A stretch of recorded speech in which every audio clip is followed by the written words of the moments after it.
What's happening, everybody? What's up, good people, good brothers, good sisters? What's going on? Hey, we're gonna get right to it. We're gonna get right to it. We're gonna do some show and tell today. Gonna do a little show and tell. But we're gonna start off with a couple TikToks and things like that. I'm gonna be moving kind of swift today. I'm gonna be moving real swift today after we get through these little these quick peace to everybody. What's happening? What's happening? What's happening? We definitely are going to get busy today. We're gonna have some show and tell, and gonna give you a little bit. And that's what I'm gonna do. Every time I go live at the end, we give you like a little tidbit of some type of remedy that you can do, nice and safe and clean, as Outcast says, fresh and clean.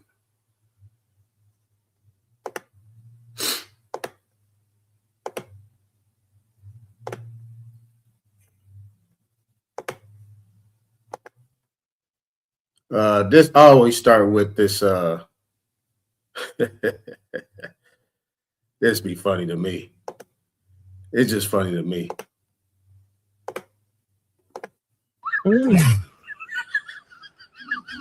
Oh, wow. Gotta have a little laugh. I've never had anything that tastes anything like that before. Hold on. Hold on. That's a good fucking wing. That's a good fucking wing, bro. That's a good fucking wing, bro.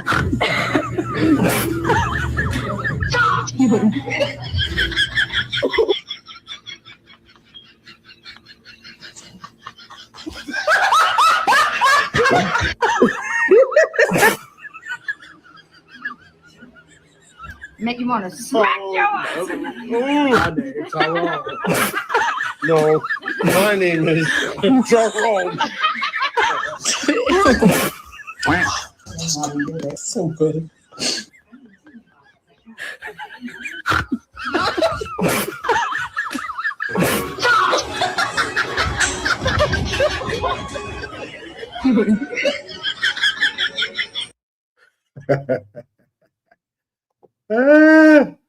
That's funny.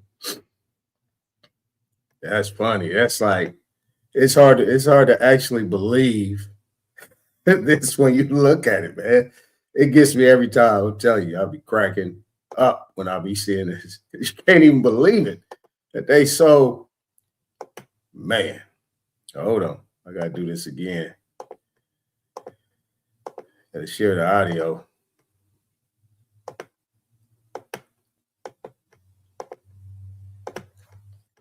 We just gonna run through it.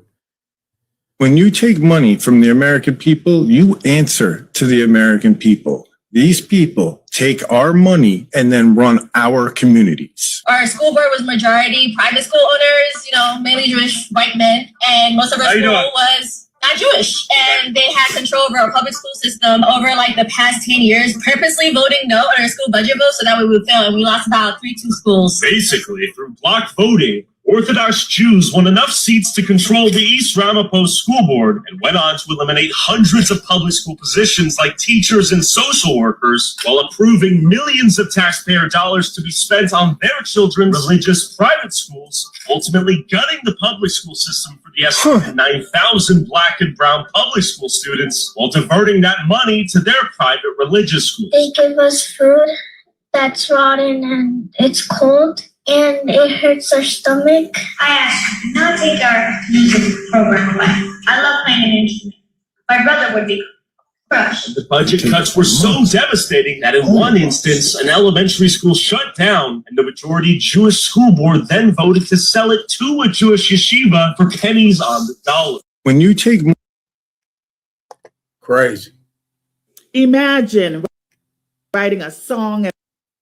This is my contribution to people that did it first. as a little black girl in the early 1900s, and decades later, hearing white artists perform it all over the world without ever saying your name. That's what happened to Elizabeth Cotten and her song, Freight Train. Elizabeth Cotten was born in 1893 in North Carolina. She was left-handed, but she played a right-handed guitar upside down, creating a sound nobody had ever heard before. They called it cotton picking. When she was about 11 or 12, she wrote Freight Train, a soft rolling song about the trains that passed near her home. But she never imagined it would travel the world without her. Years later, British musicians heard the song. They claimed it and even gave credit to fake songwriters named James and Lizzie Williams. Then, during the 1960s folk revival, famous groups like Peter, Paul, and Mary sang Freight Train. Again, without giving Elizabeth Cotten her due, her song became a hit, but her name was erased, like so many Black women who shaped American music. But life had a twist. Elizabeth worked as a housekeeper for the Seeger family, the same Seegers who helped lead the folk movement. When they heard her play, they realized this quiet woman was the genius behind Freight Train. They helped restore her credit, record her songs, and share her story with the world. In her 90s, Elizabeth Cotten finally won a Grammy. The world tried to take her song, but in the end, they couldn't silence her sound. Her music lives and her name rides every freight train that rolls by. Put a train emoji in the comments for Elizabeth and follow for more unstoppable women they forgot to teach us in school. Shout out to our sisters. Titanic wasn't an accident. It was a targeted hit on the indigenous Moorish nobility. Don't believe me? Go look up Joseph Philippe Lemercier La Roche, a black engineer from the Lecointe political dynasty, traveling first class during the Titanic era. The original Jacob Astor, Isidor Straus, and Guggenheim were originally all Moors, but of course they only show you the pale version. They bleached the history to hide the Moorish tenure of the land. But the bloodline is the Grail. Why'd they do it? Because these titans were against the establishment of the League of Nations and the plan of experts designed to seize world treasuries. Look up Paul Cupp, ship owner and global merchant, before the U.S. even knew what it was. Look up Madam C.J. Walker and Aurelia Walker, controlling millions, property, factories, and social power. Look up Robert Reed Church Sr., black millionaire of the South. You think we were just slaves off boats? How, Sway? I'm showing you the receipts they hid. Black aristocrats in the Titanic era. Families with land, gold, ships, and banks. We weren't begging, we were building empires. That's why the Titanic wasn't just a tragedy, it was a targeted hit. Connect the dots. The truth ain't lost, it's been buried, and I'm here to dig it up. They love to say Joseph LaRoche was the only black man on the Titanic, but that's only because they already whitewashed the rest.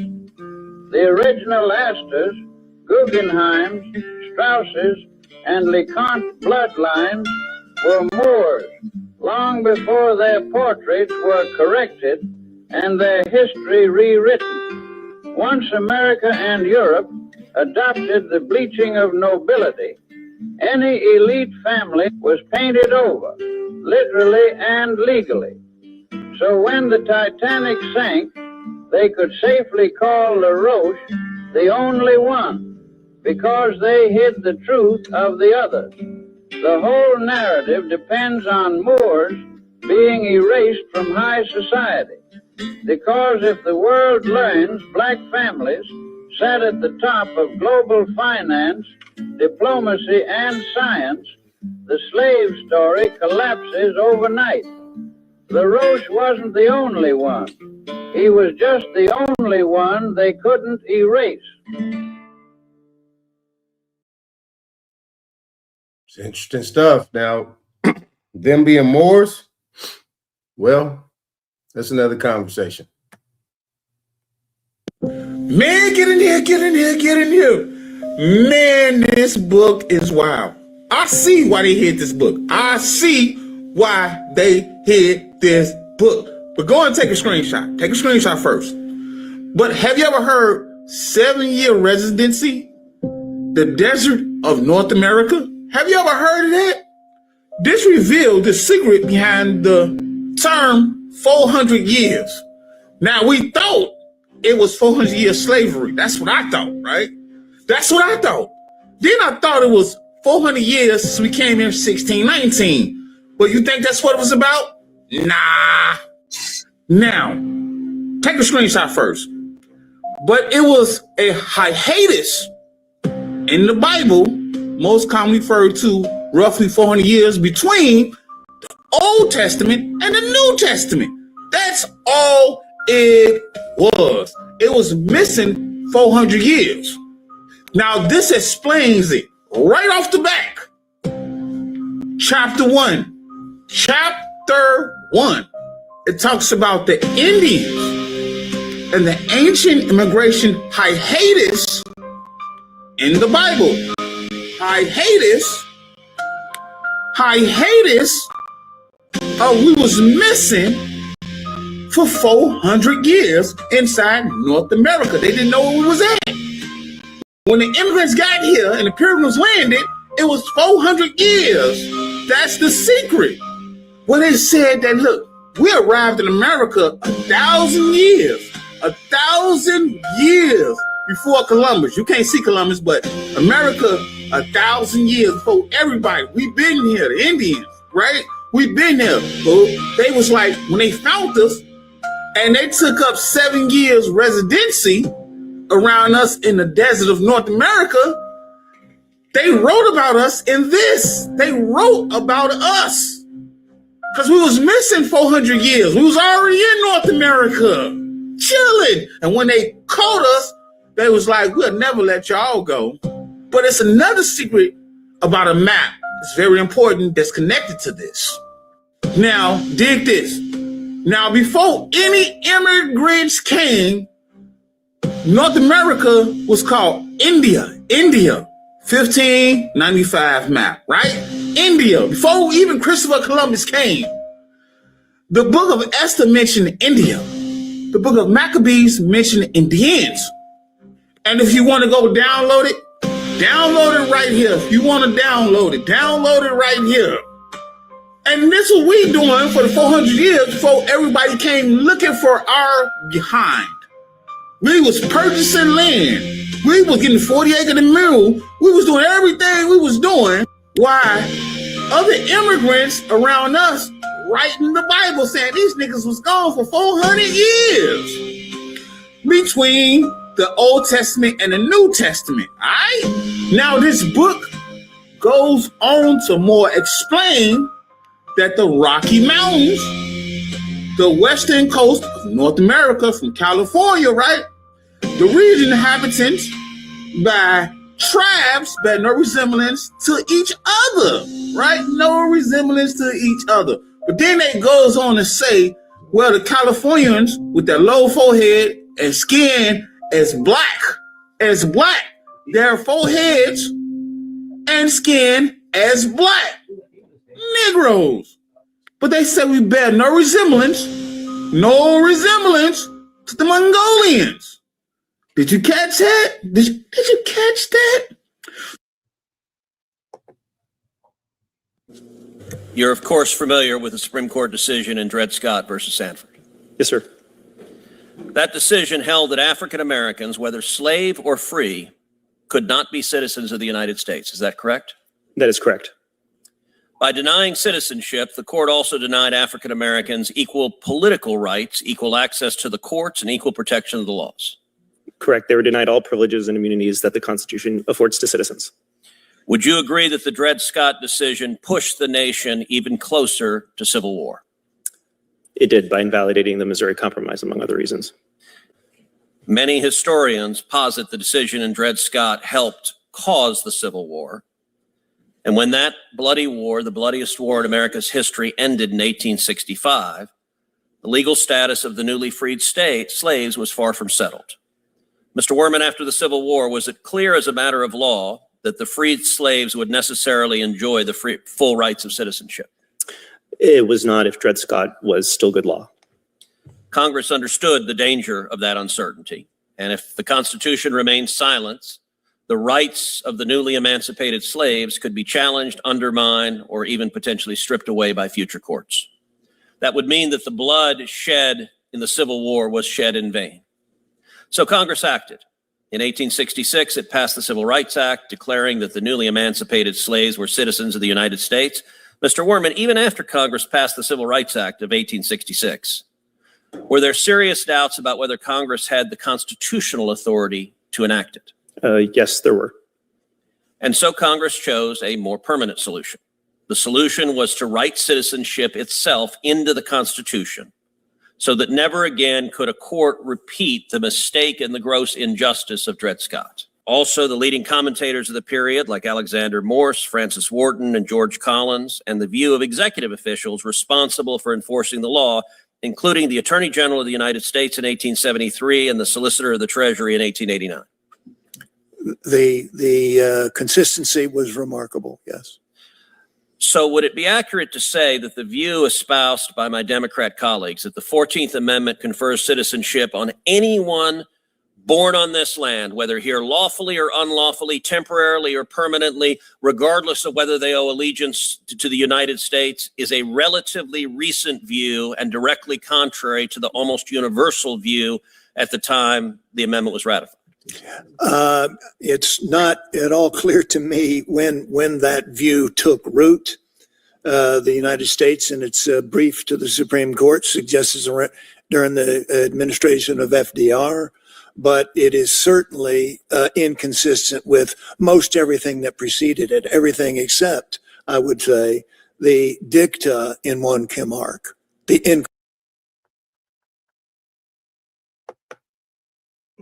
Listen, golf courses were never meant to be golf courses. They were sacred grounds, power grounds, ancestral grounds, where the tribes came together, not just to chill, but to sign peace treaties, break bread, and straight up demonstrate ancient tech from the old world. Let me break this down. You got Niagara on the Lake Golf Club, oldest course in North America. That's an ancient battlefield land. They will never tell you that's where tribes came in from the north, the Mississippi, all across Turtle Island.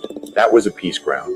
We would post up, do trade, and when the sun and moon aligned, we would show out with technology from the old world. Levitation devices, frequency tools, copper coil cymatics, we had it all.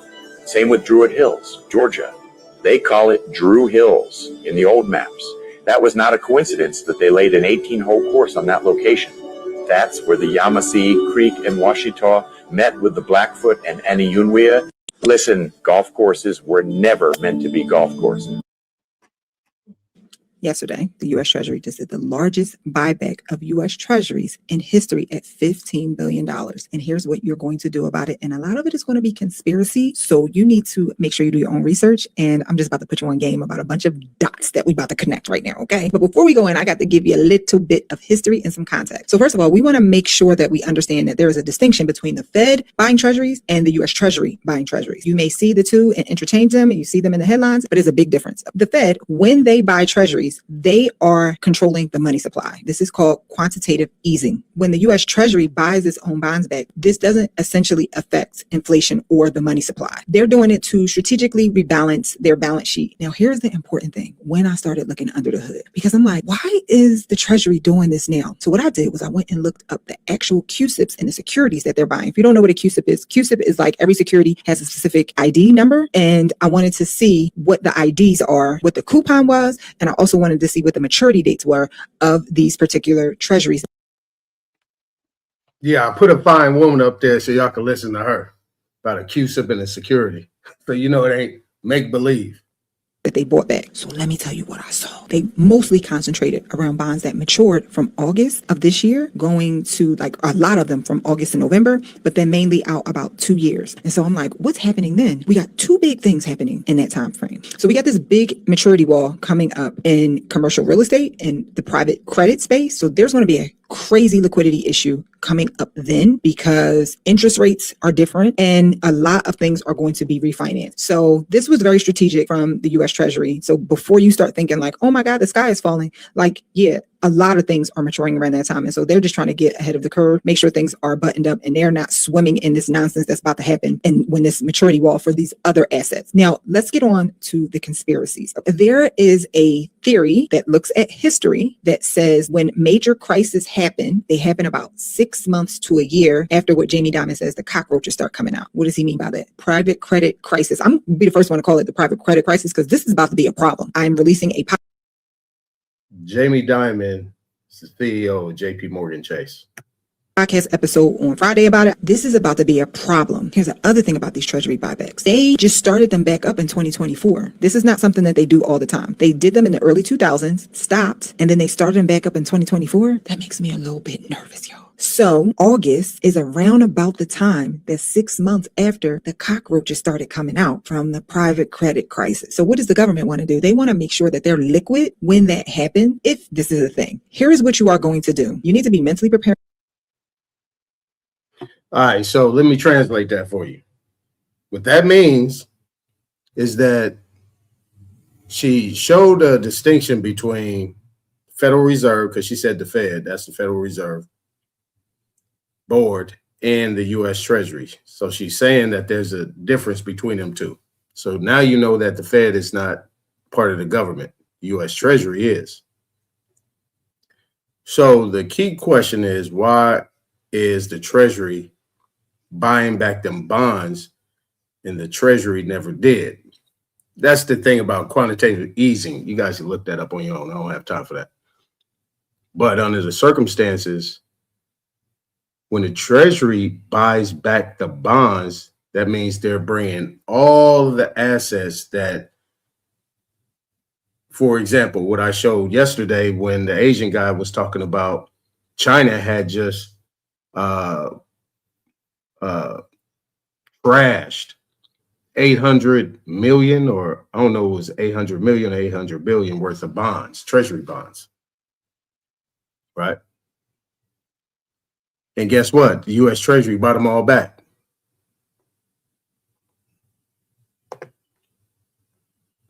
So I'm going to help you all out with something. Now, this is where we're going to get started after this one right here. We're going to start with a 1983 federal lawsuit. And in 1983, it's simply this. So government officials are usually immune from being sued frivolously. And that's understandable, right? Or anybody would just be able to sue them for anything. But in 1983, there was a landmark case through the Supreme Court that allowed government officials to be sued personally for acting under the color of the law. So in simplified terms, you have this building here, and it's got its original color, right? It looks like. Again, you either got a fine sister or a white boy. So you guys get this information right. Like a courthouse. It is a courthouse. But if you put a clear veil over it, right, it's still exactly the same color, right? But inside what you have is corruption. You have people who are acting under the color of law. They're acting as if they're doing something lawful when they're breaking the law. And that means, civil rights, constitutional rights. I'm coming after your personal assets. This is the last time that I will let you know, or I will let the right hand know what the left hand is doing.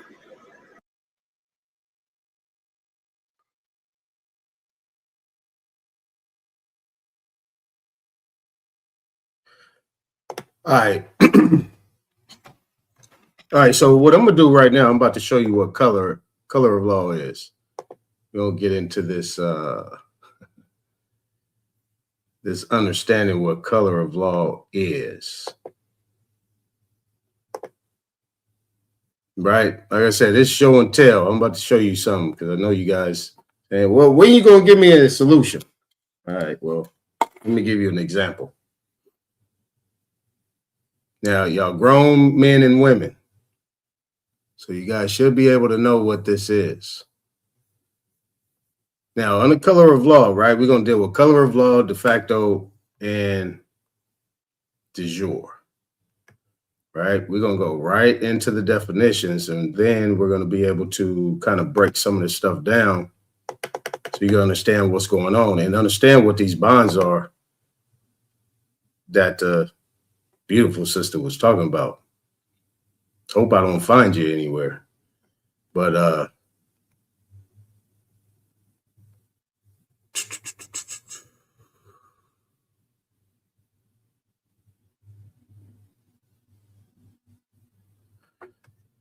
all right. So I'm pulling it up right now, and then I'll share my screen.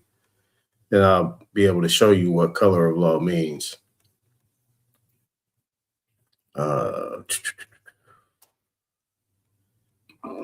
Be patient. Appreciate y'all being here.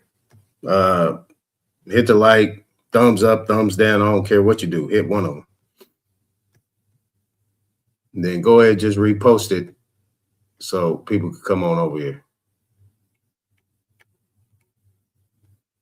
See, color of law, right? So, and it's interesting that it came in 1983 because you're dealing with Title 42 of the United States Code, Section 1983. That means deprivation of rights under color of law.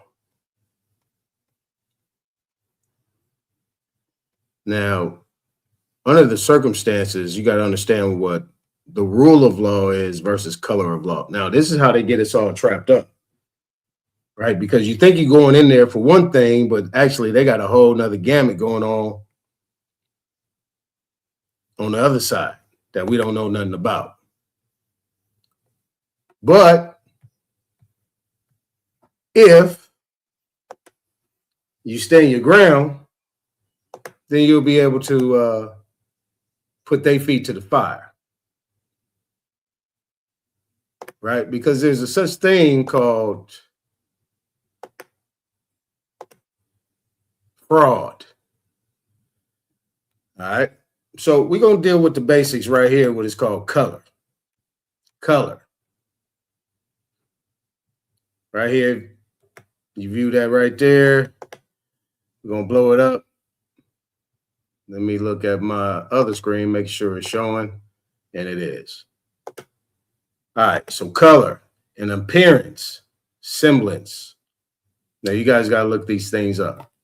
Take a snapshot. This is Black's Law 4th, and that's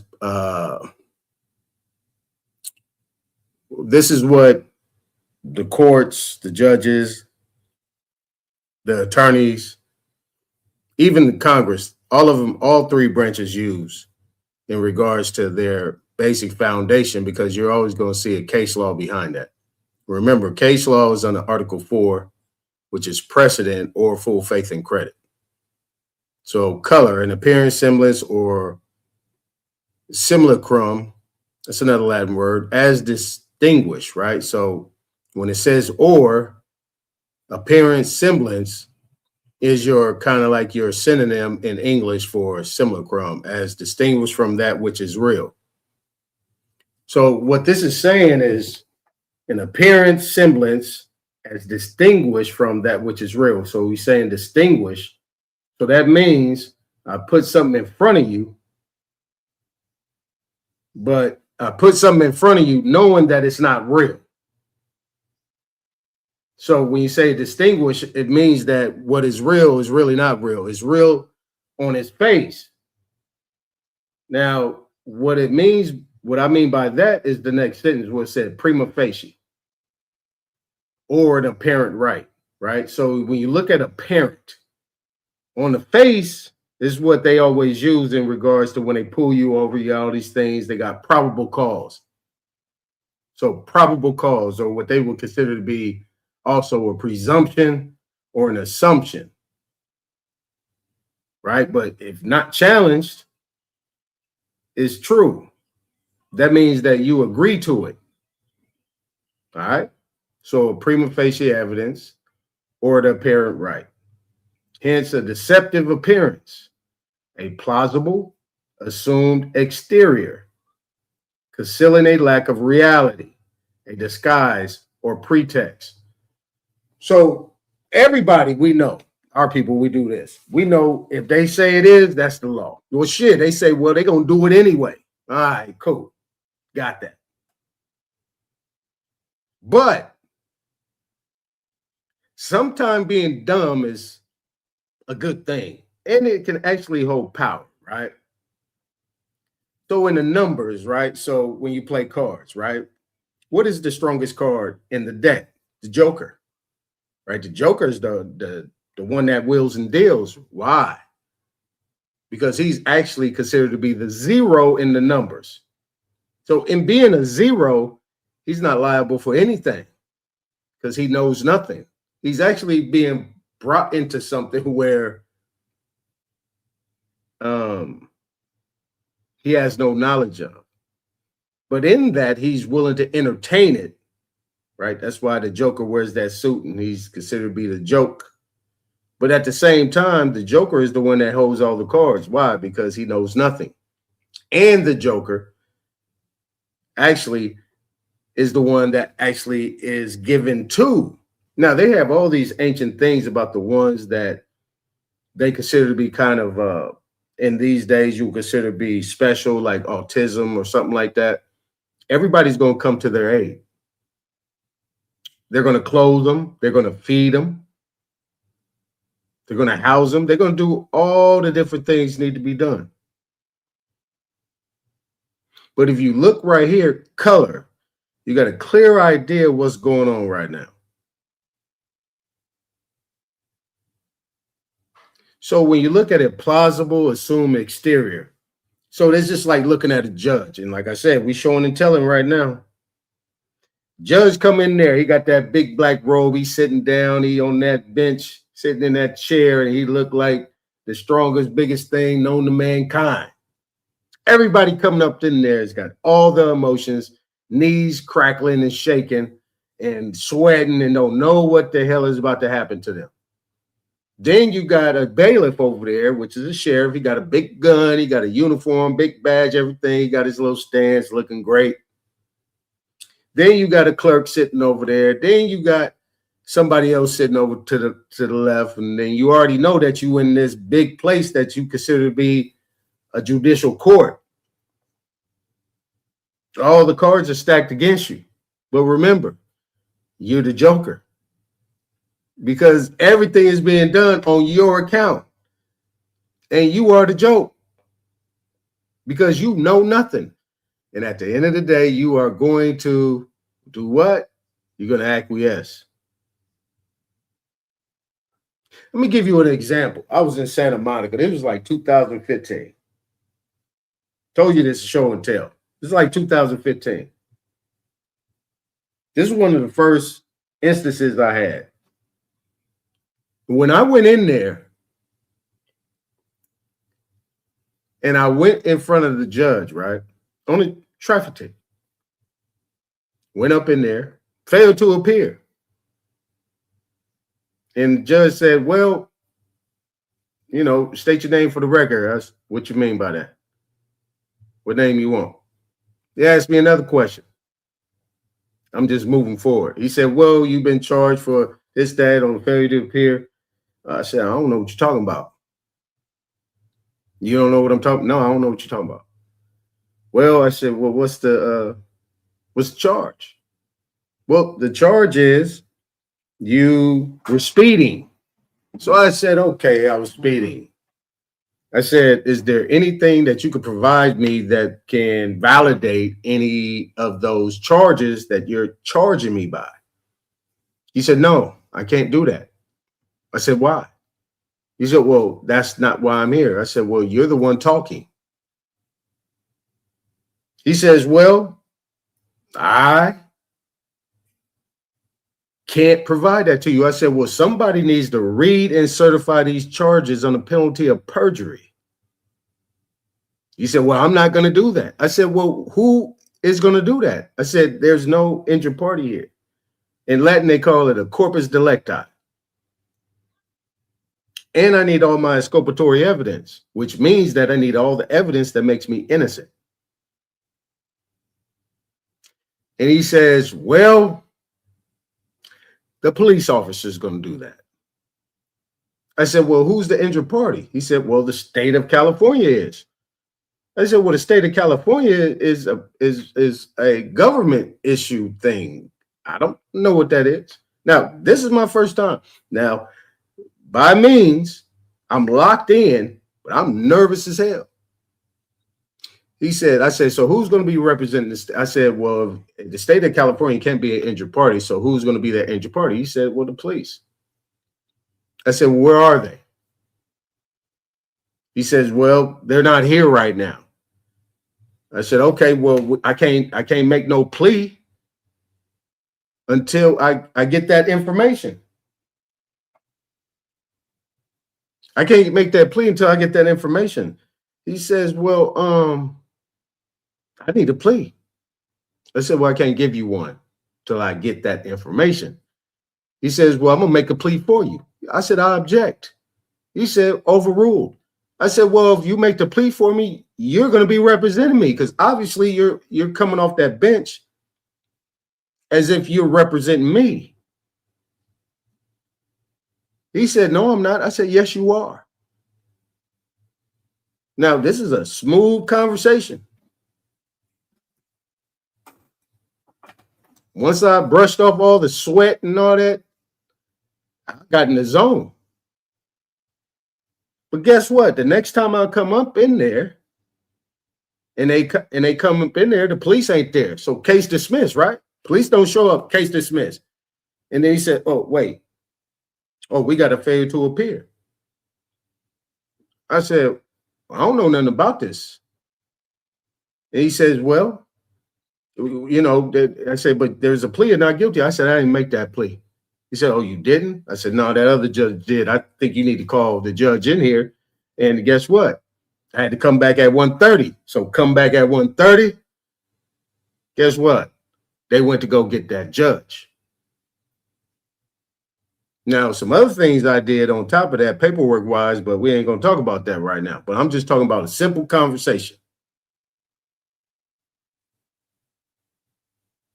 But at the end of the day, guess what? That police never showed up. That's just me asking a simple question.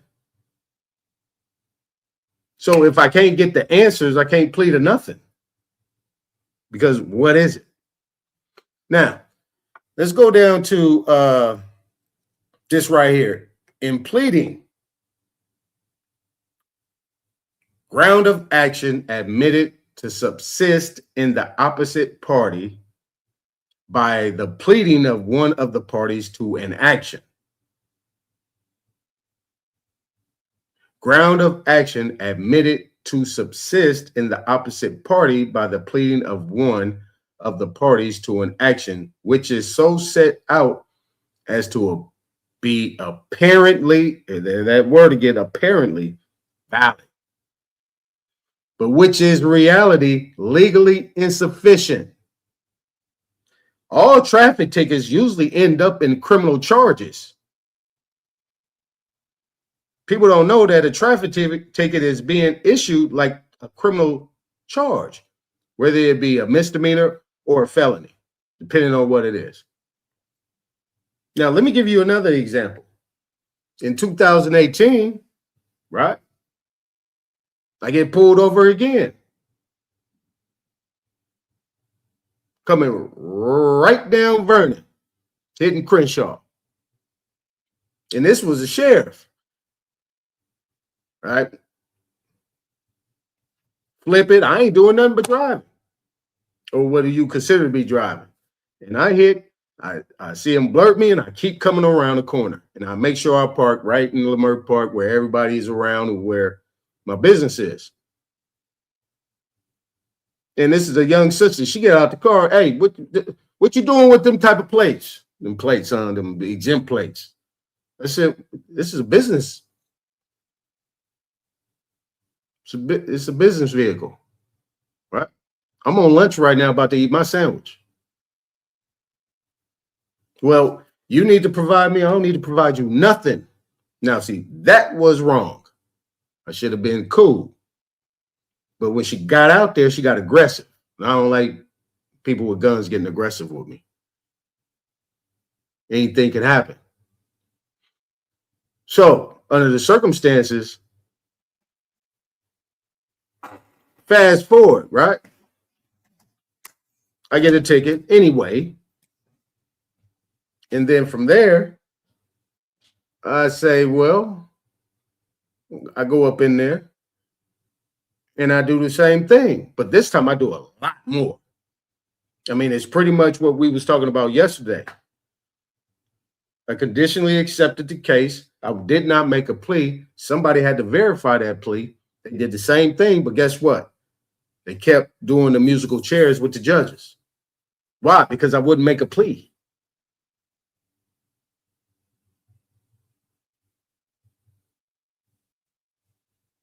So under the circumstances, when you're looking at something that is being presented to you, and you agree that is valid, then it's valid. But if you're dealing with color of law, it's not valid until they can prove that it's valid. There has to be an injured party. Give me 1 minute. I gotta cut off my smell food burn.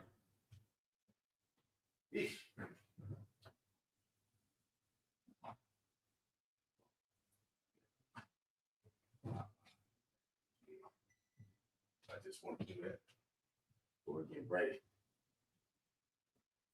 All right, so in this color right here, right? This is just in the pleading, something that is apparently valid.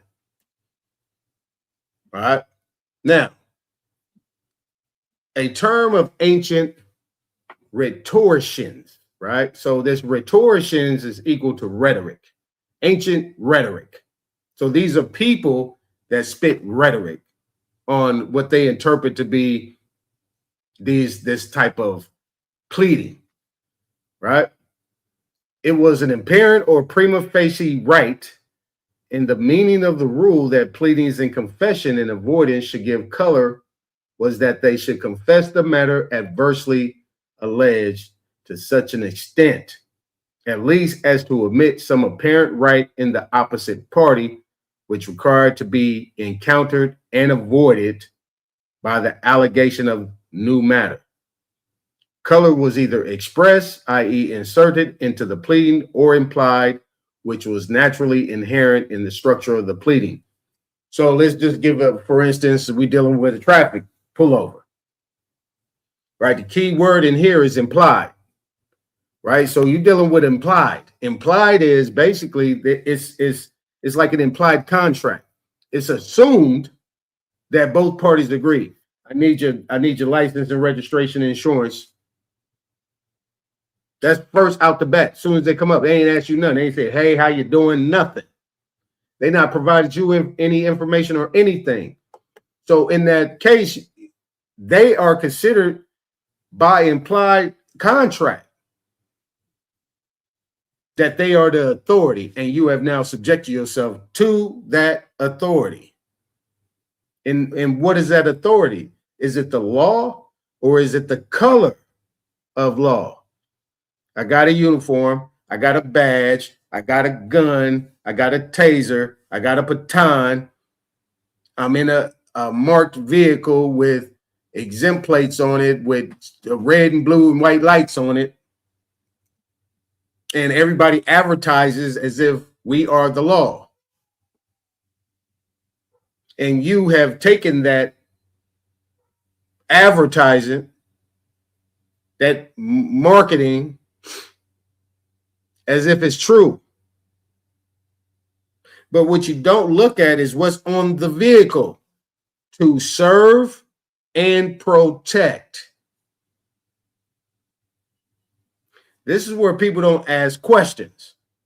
So I see on your vehicle to serve and protect. Now, who are you here to serve and protect? Me or somebody else? That's why I talk about dumb questions. Now, let's get down here. This is going to be a little bit different. The word also means the dark color of the skin showing the presence of Negro blood. Now, how about that? Now, I just gave you that definition, but it's also within the presence of Negro blood, dark color of skin. So what does that mean? You got color, which means the absence of something, or that, man, we got to go back up here. Color, an appearance, semblance, or a color, appearance, semblance, or distinguished from that which is real. So if you're being called colored, then that means they're saying that you might not be real. How about that? Hence, a deceptive appearance, a plausible assumed exterior, concealing a lack of reality, a disguise or pretext. So when they're calling you color, or they call it, or you Negro, or in this place they saying black, at this point in time, this is what they're saying to you. This is what they're saying when they mention you on these things. Well, what's that? Black, 5'10", 200 pounds, whoop-de-whoop. You know what I'm saying? I don't know, this might be going over your head, but this is what it says by definition. This is Black's Law Dictionary, 4th edition. So if that's what it is, then, I mean, what do you think they're doing when they view you on that street, in that car, driving? If you are considered to be black, then they're calling you color, Negro, of Negro blood. A deceptive appearance, a plausible assumed exterior, concealing a lack of reality. That means that when they put that on you, when they put that tag, that jacket on you, that means you lack reality. That means you're nothing to be protected. That means anything can be done to you.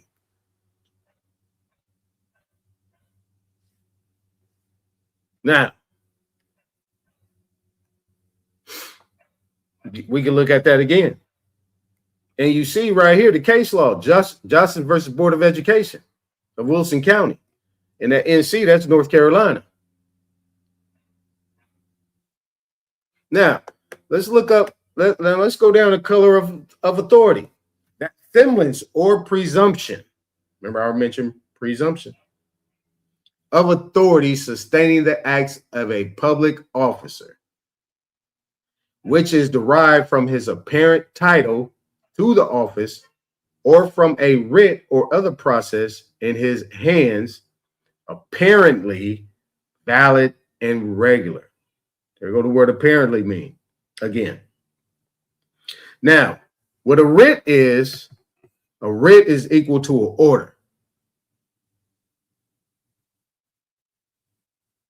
So if you're in court and we're looking at the color of law, and let's say the judge signs off on something, now we're going to transfer over to an eviction process, unlawful detainer process, an eviction process, where that judge issues a writ of possession to the plaintiff under colorable issues, under the color of authority.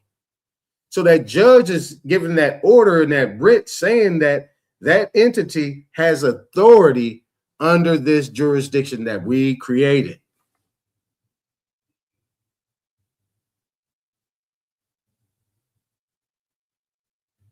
Now, if you get into the details of everything,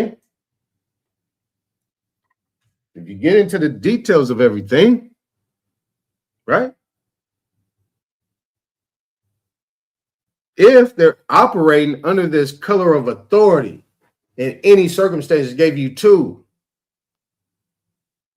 Because on top of that, you got people that are bringing claims into court with attorneys only and not providing any verified statements under penalty of perjury from a living person who has firsthand knowledge, or on the other side, that is an injured party, depending if you're dealing in civil or criminal.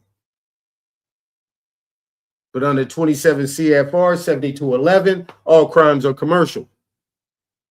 If you think about 28 USC, subsection 302, number 15, the United States is a corporation, and all of its territories and sublets, I would say, or sub-corporations or franchises, any way you want. So it makes you think that they can't do the same thing with you in your name. Once you put that John Hancock on the line, yeah, that's what's about to happen. But at the end of the day, you're going to argue with the person trying to show you something versus argue with them. Why? Because you scared. You're scared by subjection based on the information that's been given to you and what you've seen all your life, to actually think that these people actually have some authority. I've been there too. Assume the position. Been there too. Okay, so let's go to color of law. The appearance or semblance, again, without the substance of legal right. Now, this is what the guy was talking about in this last video, color of law. The appearance or semblance without the substance. Now, semblance is like resemblance, right? It resembles something. But this is semblance, but it's actually supposed to symbol something. But it's appearing in its semblance or semblance without substance of legal right. So if these people are actually doing these processes, everything that's being done from any type of issue, eviction, landlord tenant, foreclosures, seizures of cars, all these different aspects of things, tickets, whatever you want to call it. Has anybody listening ever questioned it or just said, well, this is what it is. They're going to do what they want to do anyway, so guess what? I'm just going to deal with it. All right? Now, this is color of law. Now, you deal with what is substance of legal right. Legal right is having a claim. Legal right is two things. You got civil and criminal law. Civil law is a real party in interest. Criminal law is an injured party. They run the same. They run parallel with each other. In order to bring a claim, you must be the real party in interest. And on top of that, you have to provide verified, authenticated documents supporting that. And you must have first-hand knowledge of those facts. Now, that's all civil. In criminal, you must provide a verified statement, which is an affidavit notarized on the penalty of perjury, be the actual injured party, and the claim must be in your name or the complaint. Can't be in the DA's name. Can't be in AG's name, DOJ, any type of private attorney. It's got to be in their name. Because if anybody else is bringing that claim, that means that they are taking on the position as the injured party or party in interest, which they can't do. Now, color of office, an act unjustly done by the countenance of an office, being grounded upon corruption, to which the office is as a shadow and color. Now, this is where I was talking about the plenary powers, right? Under the Plenary Powers Act or the Plenary Powers Doctrine, This deals with the indigenous people on the land when they start doing these land grabs and letting people squat. Just like the case law I showed you yesterday with my uncle back in the early 1900s, where they tried to take his land on some plenary and some Article 1 functions behind the back door. Now, under those circumstances, those acts that are done, and you see right here, act right there. Now, you can put it in a capital A, but you got what? The Dawes Act, you got the Indian Citizenship Act, you have the Naturalization Act. You have all these acts that are being done that are not just by the countenance of that office. So once you're able to establish that, then you know that it's once you establish that and it's not responded to, quiet, that's acquiescence on the other side, that it is grounded in corruption, and there's a remedy. Now, here's the thing when we talk about these writs, there's three major writs. There's a writ of mandamus or mandate. There's a writ of quo warranto, or what you call a writ of warrant of authority. And warranto is like by warrant. And warrant's got a deeper name than what people think it is. And then there's a writ of prohibition. Now, a writ of prohibition is the main one. A writ of prohibition is for this right here, this color of office, because when you're dealing with a writ of prohibition, it's anything or any act done that crosses, intersects, or works against the Constitution. All of these acts or these acts that are done are codified, and this is where you get these codes and things like that. There's United States Code, Code of Federal Regulations, and all your state codes and statutes. All of these things are based on proposals done, bills that's put in that are then passed. But all these, I'm getting ahead of myself. But let me stop right there.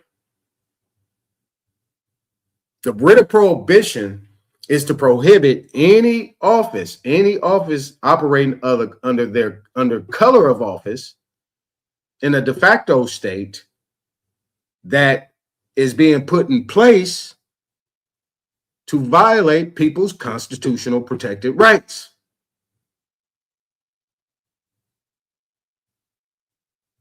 I told you I'm gonna move fast. I ain't slowing down on this one. That's a writ of prohibition. Remember, a writ is an order.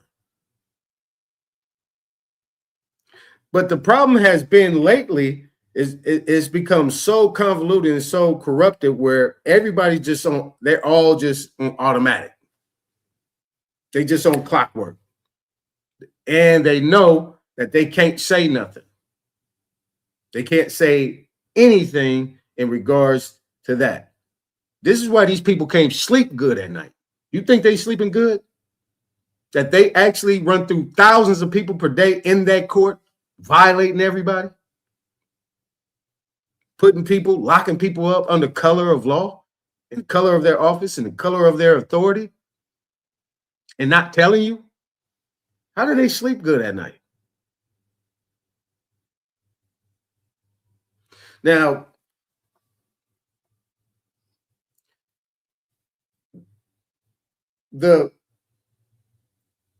a claim or assumption of right to do an act by virtue of an office made by a person who is legally destitute of any such right.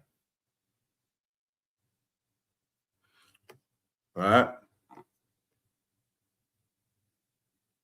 Such person must be at least officer de facto such person must be at least officer de facto. Now, the last thing I'm going to get to here is color of title. Your grant deeds, your warranty deeds, all these things when you buy houses, you got colorable title. But you still have rights within that because you got it in fee simple. This is why I suggest, I don't care what state you in, get a warranty deed. You buy the house, get a warranty deed. If you ain't got one, get it. Now, the appearance semblance of simulacrum of title. Yeah, we'll look that up later. Also termed apparent title, any fact extraneous to the act or mere will of the claimant, which has the appearance on his face of supporting his claim of a present title to land, but which, for some defect in reality, falls short of establishing it. Now,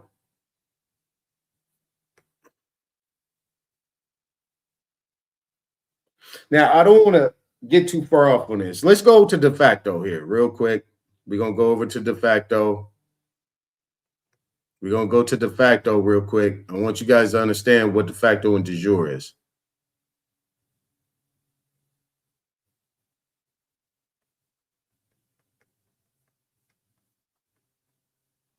EFG. Oh, there we go. De facto. All right. So here's de facto. In fact, indeed, actually. This phrase is used to characterize an officer, a government, a past action, or a state of affairs which must be accepted for all practical purpose, but is illegal or illegitimate. See what I just read? Yeah, I don't need to read nothing else, but I will anyway. In this sense, it is the contrary of de jure, which means rightful, legitimate, just, or constitutional. Now, if this guy is saying that in his video that court looks like a court, but it is a court that is operating under the color of law. So if it's operating under the color of law, then it's de facto. It is a de facto office. Now, let's get to de jure. HGEFGHIJ. Here we go. Here we go. De jure, of right, legitimate, lawful, by right, and just title. Yeah, that sounds good to me. I'm rolling with that. In this sense, it is the contrary of de facto. It may also be contrasted with de gratia, in which case it means as a matter of right, as de gratia means by grace or favor. Now, this is where you get your kings and your emperors and what they started doing with the crown and all that stuff, where they were just doing things based on this title right here, DEGRATIA. Okay. Again, it may be contrasted with de sequitate, here meaning by law, as the latter means by equity. See, government. All right, so that's what we got right there. Now, we're going to look up some of these other proper words too as well, some of these Latin words that we use when, let's say, you don't have a lawyer. You're doing things on your own, right? You are considered to be what is called a self-litigant. Okay, so we're going to go down to in propria persona. Okay, we're going to go to in propria persona. All right, I want you guys to get this right. And if you ain't taking notes, oh well. I ain't going to repeat myself. All right? I'm not going to repeat myself. Because most people cannot avoid an attorney. And if you can,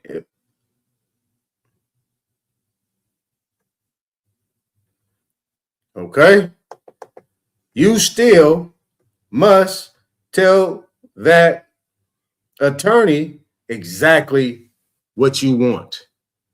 And make sure that in the case that you are hiring that attorney, you act like the CEO of that case right there. That man or woman works for you. That firm works for you. You do it. They do exactly what you tell them to do.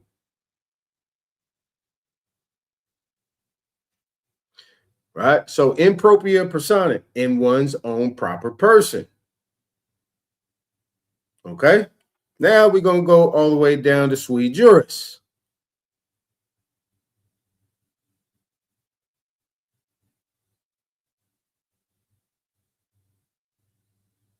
All right?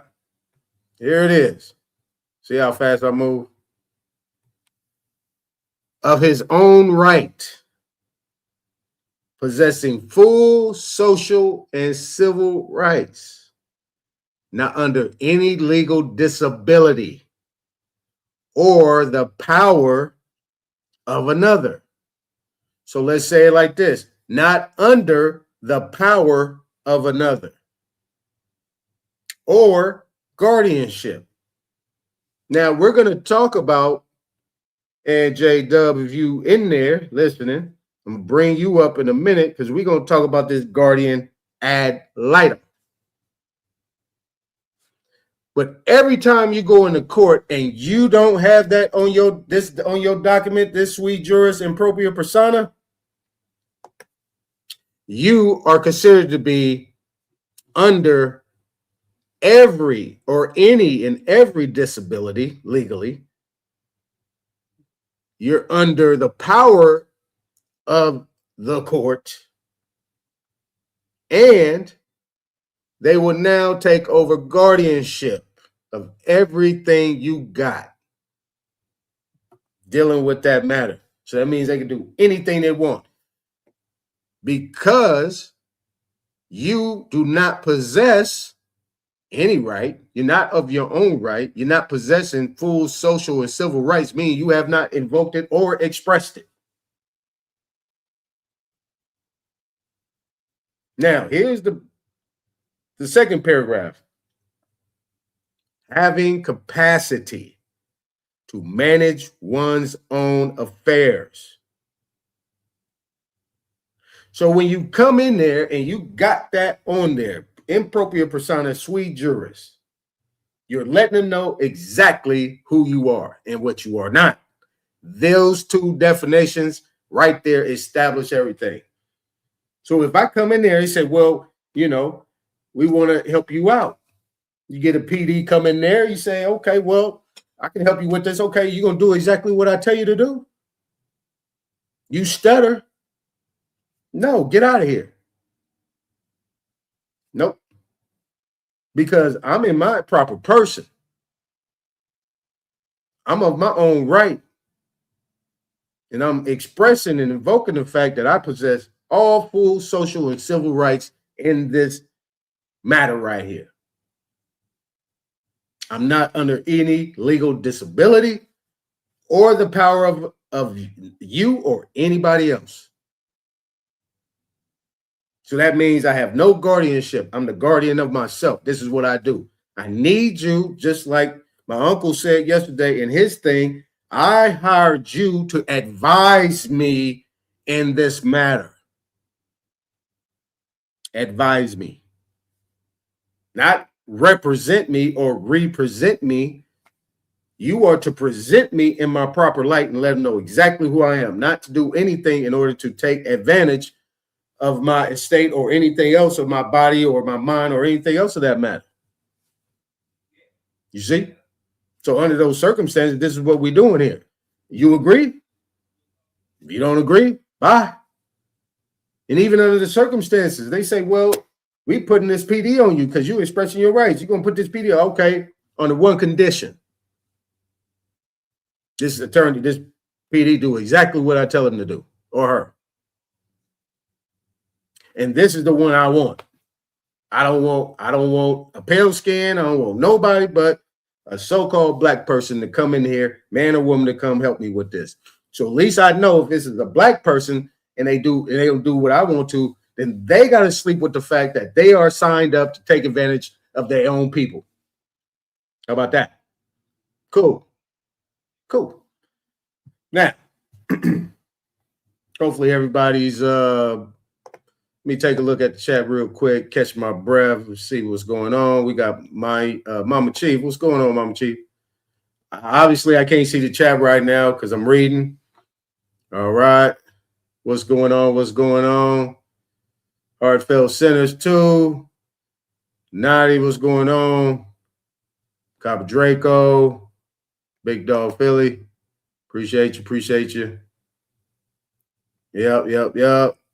All right, Big Dog. Like, share, and subscribe. Black Ice. I don't know whoever's around.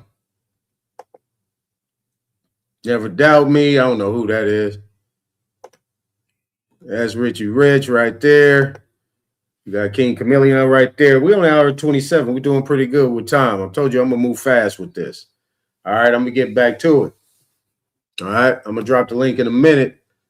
But I want to get back to this real quick. I want to go over some of these things that we need to address in this matter. Like I said, I'm going to do a little show and tell every time, give you some law, give you some information, and I'm going to make it as simple and common sense as possible. Right? All else fails. Just ask. That's all you got to do. All right, so now, once we get out of there, so just want to give that to you based on that. Now, I'm gonna go back because we're going to talk about this guardian ad litem. We're going to talk about Oklahoma. We're going to go in this. We're going to look at some videos, some things that I already kind of looked at, and go there. Let me get my plug. And we're going to deal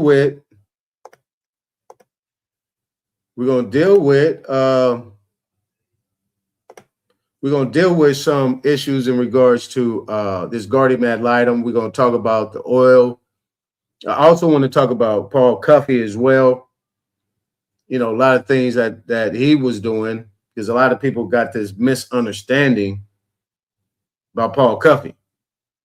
But all I want to do is show the ships. Because a lot of people can't find these ships, but they have a whole thing about the ships that he had. So here we go.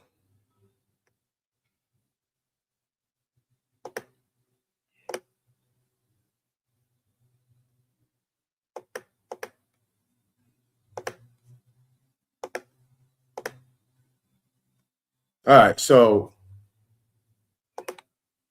these are Paul Cuffey's voyages. Now, knowing I'm doing a quick bend, but I just wanted to show you. These are his voyages.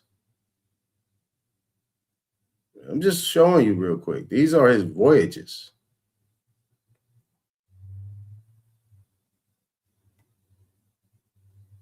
These are his voyages. Yeah, we're going to keep going. It's still going. I got 15 pages of this stuff. 15 pages.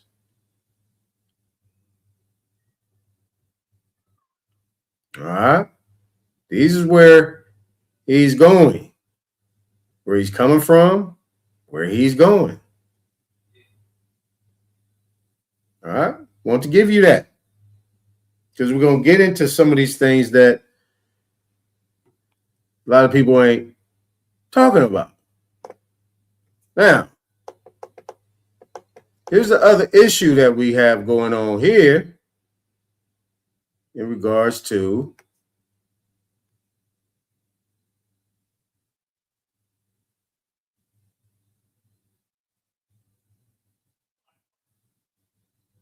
titles.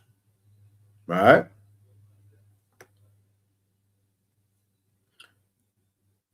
Now,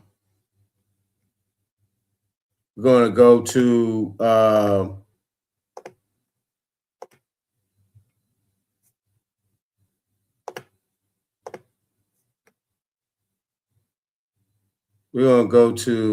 we'll just go this whole thing right here.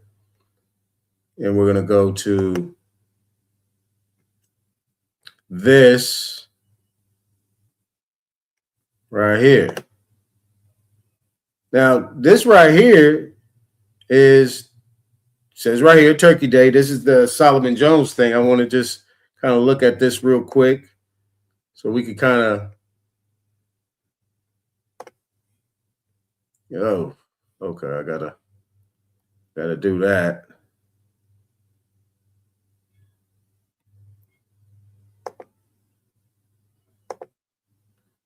So we got good information here. And I'm just going to pause it. We don't need to run anything. Just see these people doing what they're doing. Oh, we got to run that.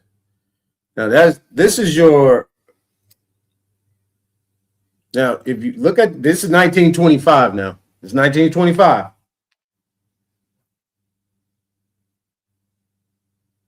I mean, they're doing pretty good there.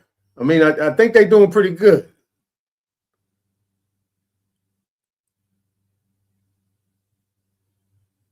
Now, one thing you got to know.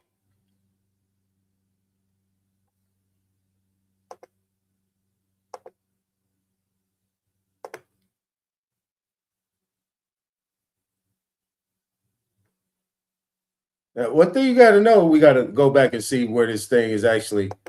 Boom. This is Okmulgee, Oklahoma. November 31st, 1925. All right.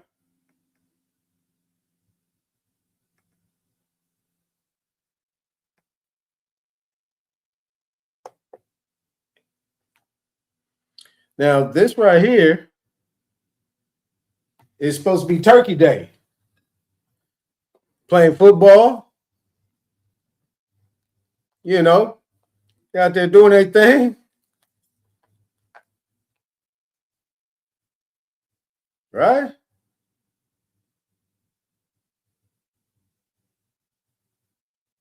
They're out there doing their thing.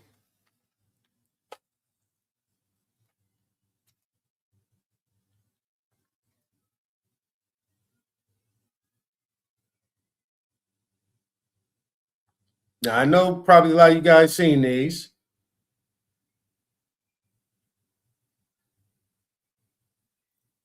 But if you see what's happening right there, right?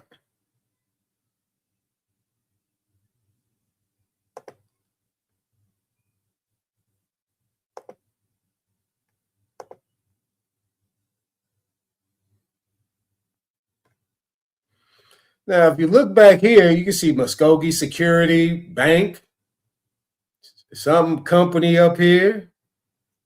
You got all these banners and advertisements. Don't that look familiar? Go to a football game or you watch a football game, basketball game, or baseball game on TV. But they got all these things. But what you see right here, you got a Muskogee Security National Bank. Yeah.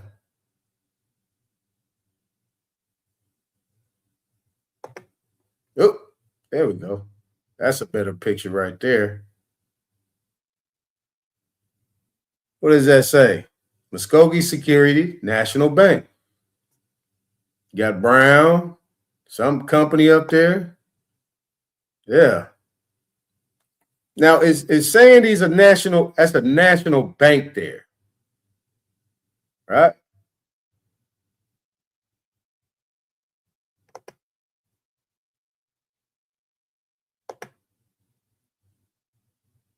That's Okmulgee. Okay, so let's get out of there.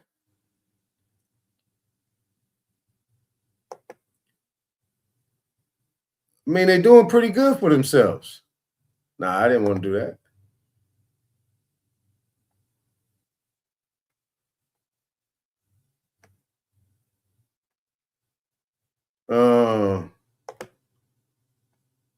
All right.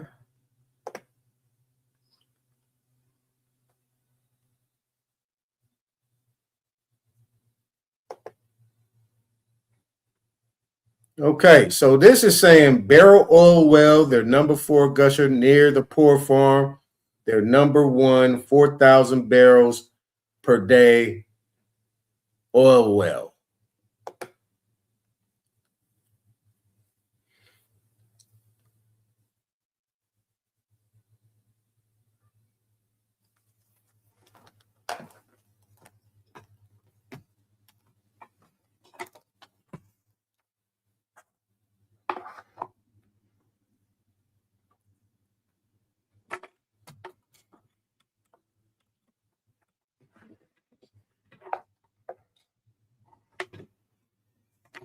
Yeah.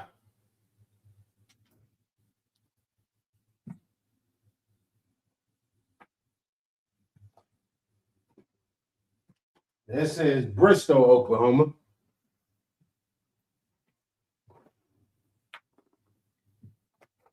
It says their number 5, 1,000 barrel oil well.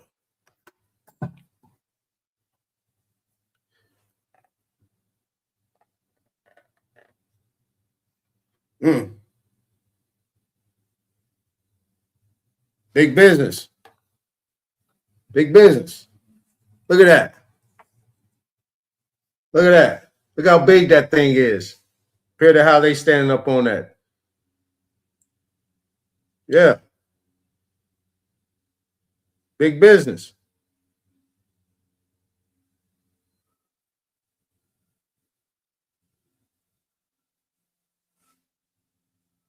Big business. Look at that.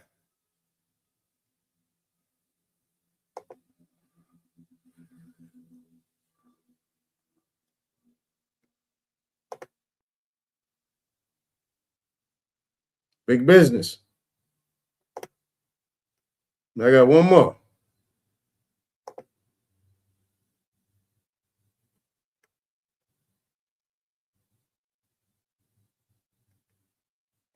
Where's film 2 at?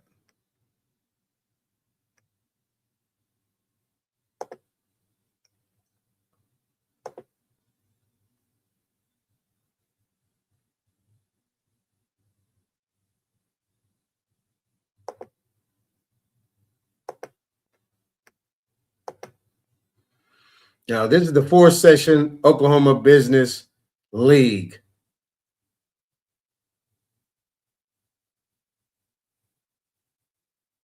J.J. Simmons and Roscoe Dungy, top men, Muskogee, Oklahoma.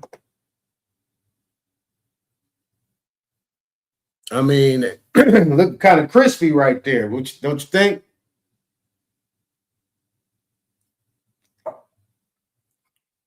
Look kind of crispy. I don't see no feathers on top of the head. I don't see that other stuff. I see people with brims, nice dress. These, you know, plush cars. I mean, look at it. Look at all them. Look at all them cars right there. Look at all them cars right there. I mean, come on, man. What we got here? What we got here? What we got here? Sound like big money to me.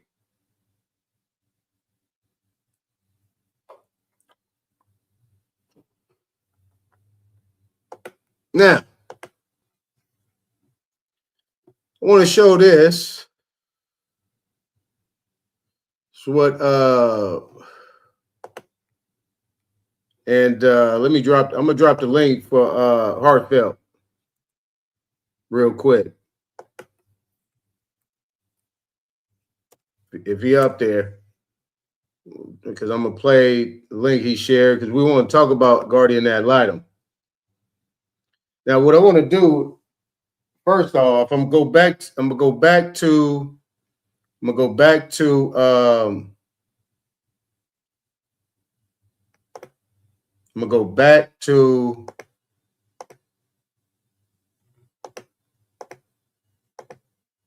the Black's Law Dictionary so we can look up exactly what guardian ad litem is.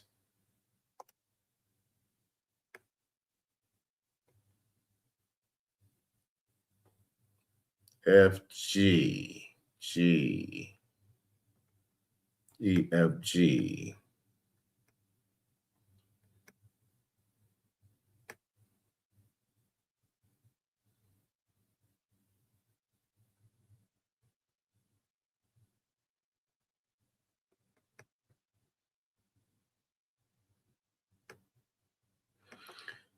Okay, so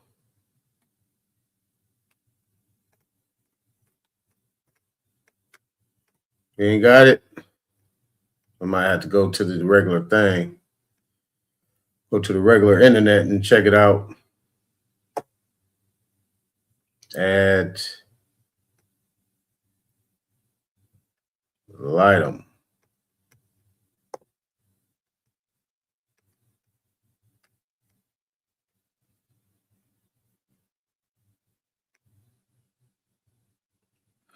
All right, so guardian ad litem. So we got guardian, but we got ad litem.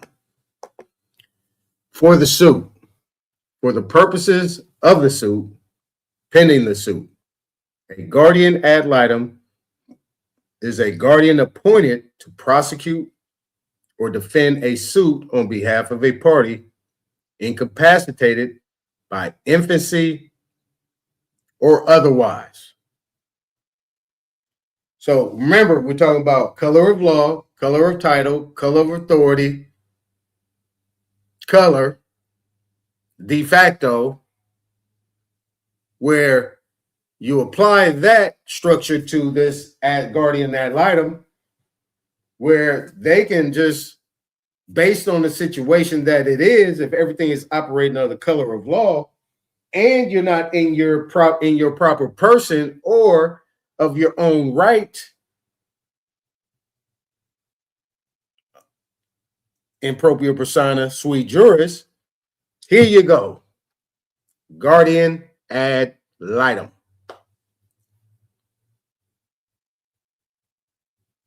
That's what you got. Now, under the circumstances, what was going on in Oklahoma with these, you see what was happening at that time. This is 1925. Now, this is a year after the Indian Citizenship Act. What was going on then? You see what I'm saying? So I just wanted to show that. I'm gonna come back here and we're gonna where is it at? Let's go here first.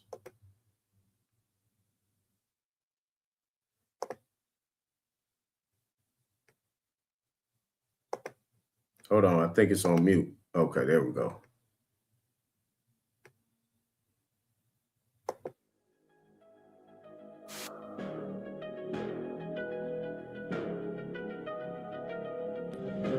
Warrior Renty, his family's land had struck oil, and they had appointed a white guardian to his children. The argument was that the parents were incompetent.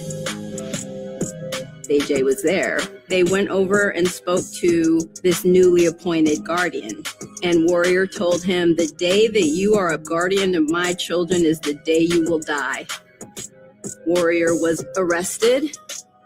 Thus, the expose of the guardianship racket began. AJ not only managed to prevail in the case so that Warrior was awarded guardianship over all of his children, they started the Negro Guardianship League so that they could help others who were part of this awful racket.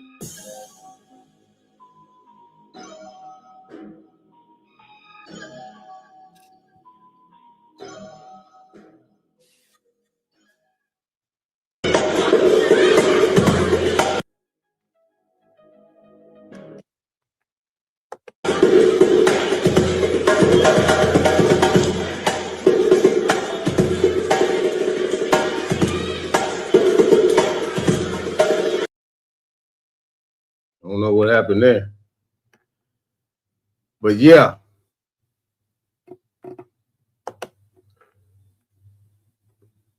Got one more.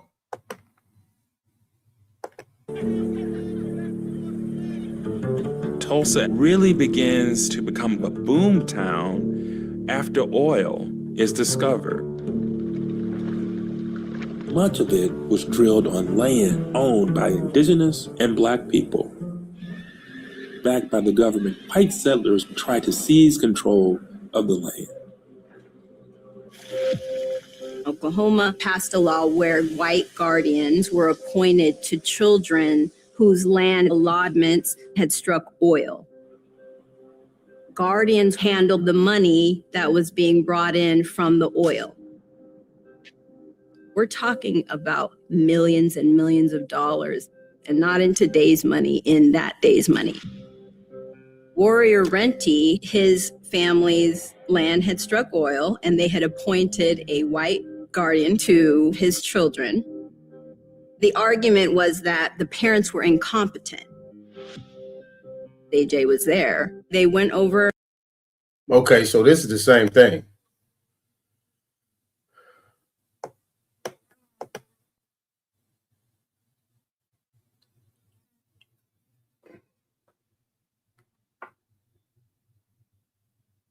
That's the same thing. Hold on, y'all, real quick.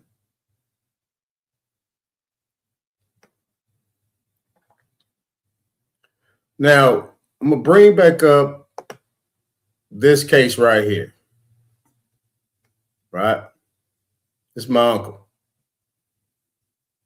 Well, my third great uncle. It's my grandfather's grandmother's brother.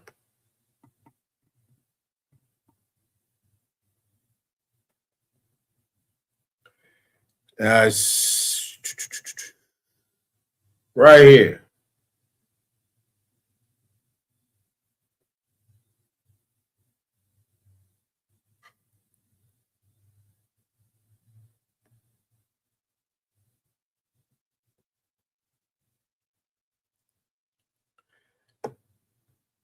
So right here it says when he did so, we ain't gonna read through the whole thing. You checked the one yesterday. He well knew that Plaintiff was relying upon his original agreement to save the land himself. When his efforts were about to succeed, defendant Hart, which was his lawyer at that time, in violation of his trust, deeded the land to Whitney. And Whitney almost immediately executed an oil and gas lease on part thereof.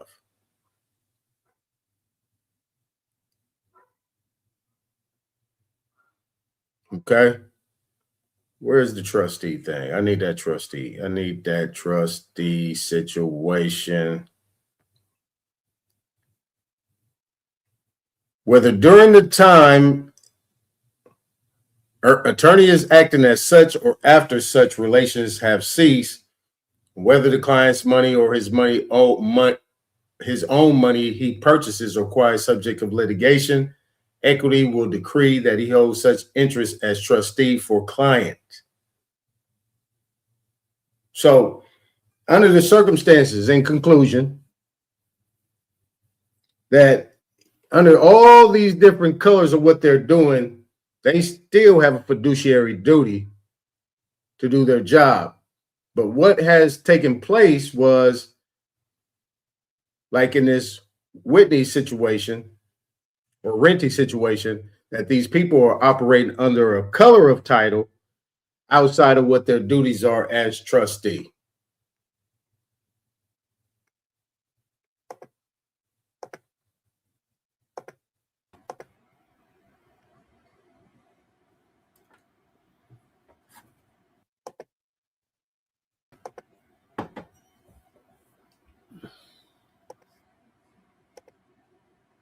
What happened here? Hold on, let me move that from studio. Add to stage. Remove. All right, hold on real quick. Root word, Naughty, hold on real quick. J-Dub. Yo.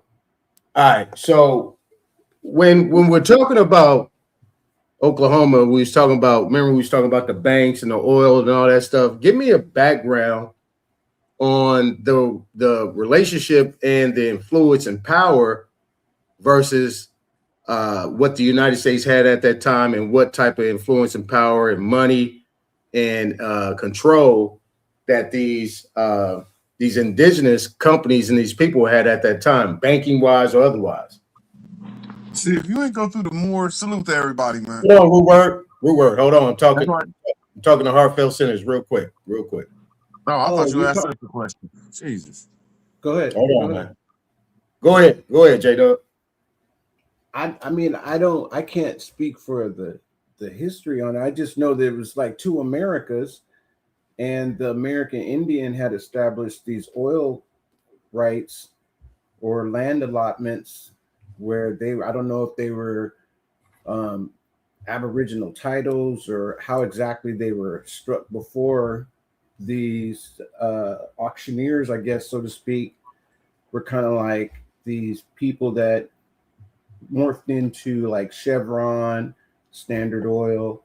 They were like auctioneers that were what they call like under the $1 million ash tree, I think it was. Could be a different type of tree, but they were basically saying that these allotments or these negotiations for these oil rights were going on under this $1 million tree, because all these deals were multi-million-dollar deals that were going on, where these people that we hear in present days names like BP and these other big oil companies, they didn't have, they all had their contracts written under, I think it was called American Creek Oil Company, or the Creek American Oil Company it was American Creek Oil Company, I believe, but they had existed since like 1860.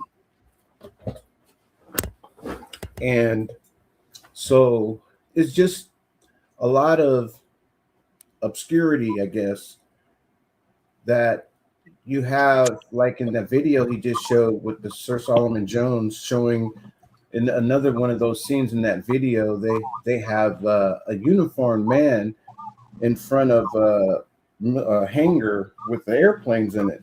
And he was not in a U.S. uniform, so it's interesting. I think it was a Muskogee Airman uniform. I could be where wrong. these Indian tribes you talking about located? Say again? Where these Indian, like you talking about Indian tribes? Where you're throwing the Indian tribes inside this information? I'm not saying a tribe. I'm just saying the just term land my plane, American. brother. I just want to land my plane and ask you a simple question. I'm not saying you're wrong. Sure. Just You gonna sometimes I let him gotta land back his your information plane? up. You're throwing all. I'm gonna land my plane real Good quick. word. You gonna let him land his plane? Let him finish. All right, man. I never get nowhere. All right. No, go ahead. What was Nah, your it ain't question? right though that y'all jump to 15 different subjects and don't go over it in every one of them motherfuckers. Both of you niggas. And get to the point, man. Get your feelings in check. What's the question? Right here, he's showing law and people that was living in cities called Tulsa. Now show me where was them Indian tribes you're talking about, because you're confusing me. Them was black folks. I digress. That's it. Where was these Indians you talking about? So the term obscurity, it's basically them mixing peoples, mixing terms, these labels, black, Negro, American Indian.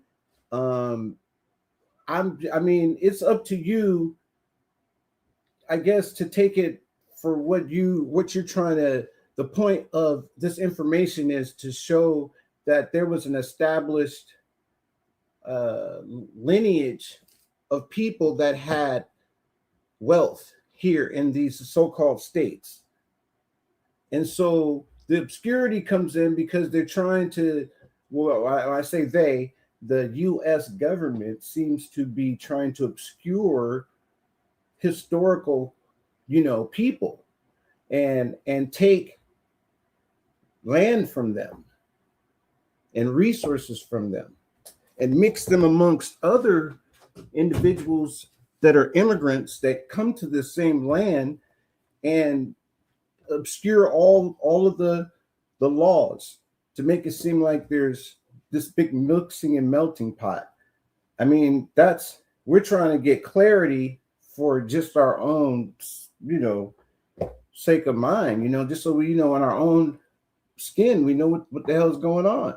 So I don't feel like it's jumping around. Maybe we are jumping around, but in just showing this document, when I said American, I only said American Indian once when I was talking about the name of the company that was the oil that had the oil rights that were being sold. That was a black person.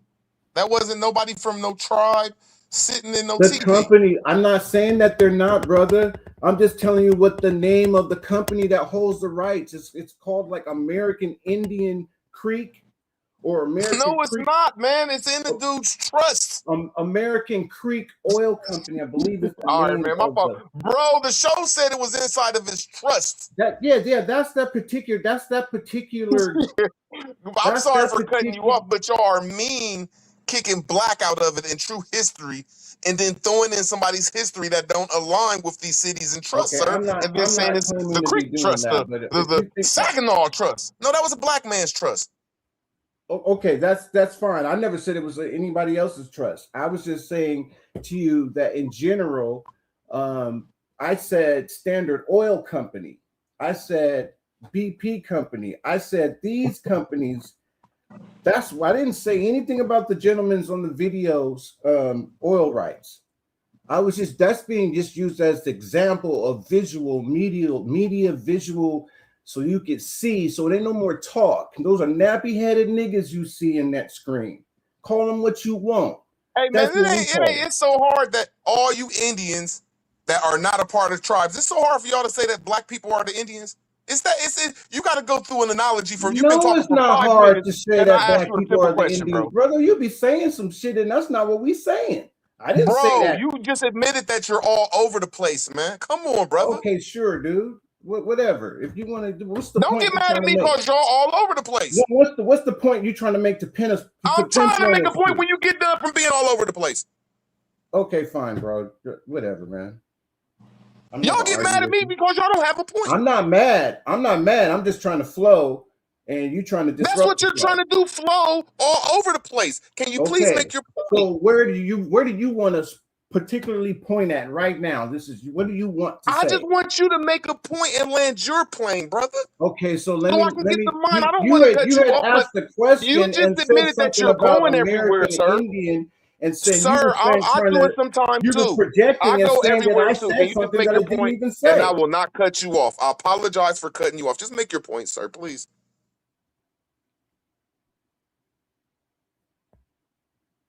Bruh, I don't even think it's. I don't know. Hey, Ru, let me ask you a question because he already made his point. Okay, what's his point?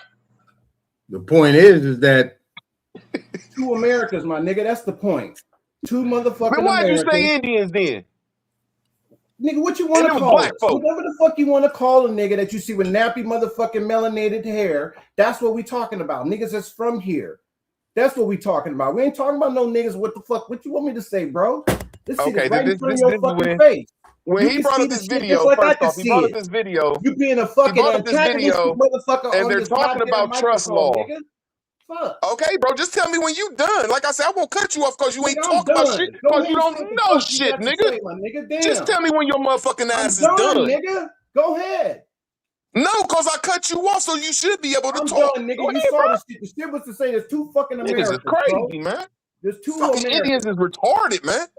Let me ask you a question. Rupert, let me ask you a question. Now, are you telling me that in 1925, based on what you said right there, you telling me these people were black? Bro, we talking about all of them people. All of them. Everything that I presented, you telling me all of them were black. No, I'm saying, Aton, that you're what like him. You Y'all scared to stick to a point, bro. No, we're man. talking about the video in 1908, bro. Man, don't come up here lecturing us, bro, man. You can kick me off, man. I'm used to it, bro. I don't know nothing about 1925. I don't know it. I don't do that. You ain't got disrespectful yet. I don't know nothing about 1925. That's not the subject. No, it is a subject. You can't change the subject. The subject about the video. I just want to give my 2 cents on it. Well, go ahead. I'm gonna answer your question. I don't understand it from 1925. I don't understand what you're talking about. Man, I'm showing you. You can't let your eyes work for you. That's talking about 1908. Look. See, y'all think I'm being disrespectful, and y'all can't stick to the point. Look, listen.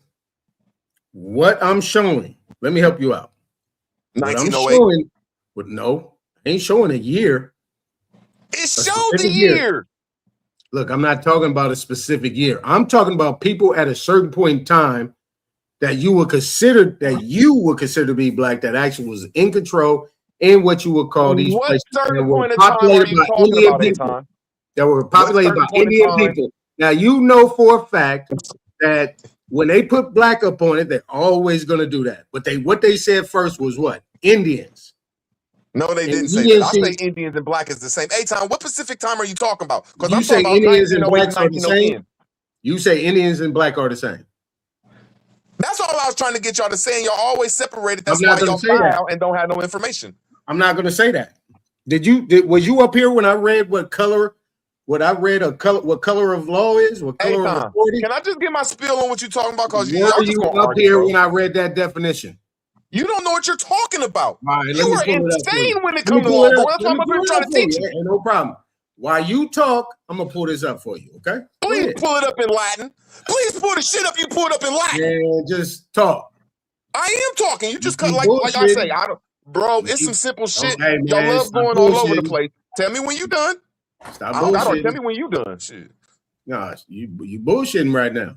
I'm not bullshitting because thank God for the Moors and they taught us all this shit and you don't even know how to explain it. That is Latin we're looking at. Latin. See, when Okay, you what's your point? understand that was the first law in America adopted to the Constitution, that's where that comes from. It don't come from Black Law's Dictionary. It comes from Black's Law's Dictionary Mother. And Black's Law's Dictionary Mother is Bouvier's. And Bouvier's is the first dictionary adopted to the Constitution, which was written in Latin. Okay, so what does that mean? That means everything you talk and everybody else talk on here is bullshit, except for me. Okay, so this Black's Law Dictionary is bullshit? No, that Black's Law Alrighty Dictionary. then. Oh my God. Fire Marshal Bill ass nigga. God damn. Bro, like I say, I know how to teach, my nigga, and learn. I ain't said you didn't. Okay, you don't know how to open up your ears. I'm sticking to the subject on stuff you pulled up. That's in Latin, my brother. Okay, listen, right here. Color. Here's color. Let me see how good you are. An appearance, semblance, or a simulacrum as distinguished from that which is real. A prima facie or apparent right, hence a deceptive appearance, a plausible assumed exterior, concealing a lack of reality, a disguise, or pretext. Now, let me go right down here. Oh, my God. Let me go right here. Let me rebut it. No, I ain't done. The word also means the dark color of the skin showing the presence of Negro blood, and hence it is equivalent to African descent or parentage. Now, let me see if you can make that make sense. Okay, y'all, this is how simple it makes sense. See how I wrote this in the chat. Thank God for the Moors. Can you please go back up to the color, the first one you read? The first one. No problem. You see how simple this is when you read it from the first one and you got a true student of law that already has all this stuff in his dictionary? Yeah, let me blow it up. I ain't cut you off. Now it says color, appearance, blah, blah, blah. Then it turns into or simulacrum. That's Latin. As distinguished from the which is real, a prima facie. See, when we understand that all this color of law comes from our origins, which is Roman Latin, which is America in the 1800s, you can't get out of it. Bet you won't rebut that shit. I digress. Ain't got shit to do what I was talking about. I'm saying y'all don't know shit.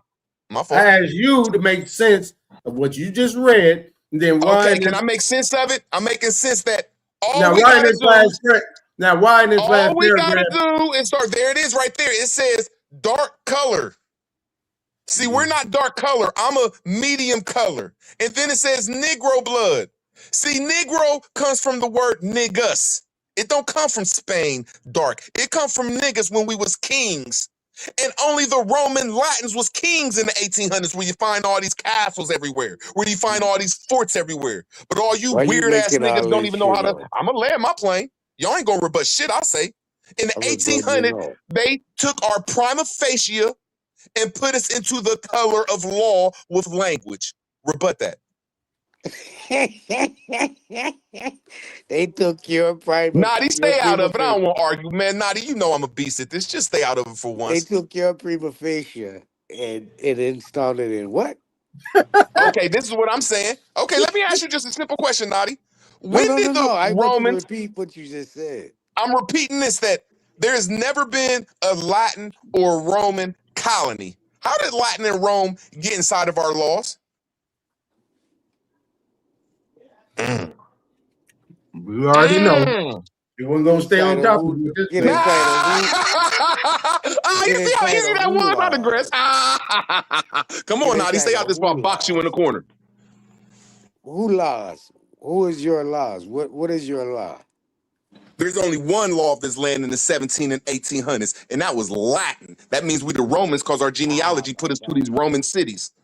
So where's your law? What is your law is what I'm asking.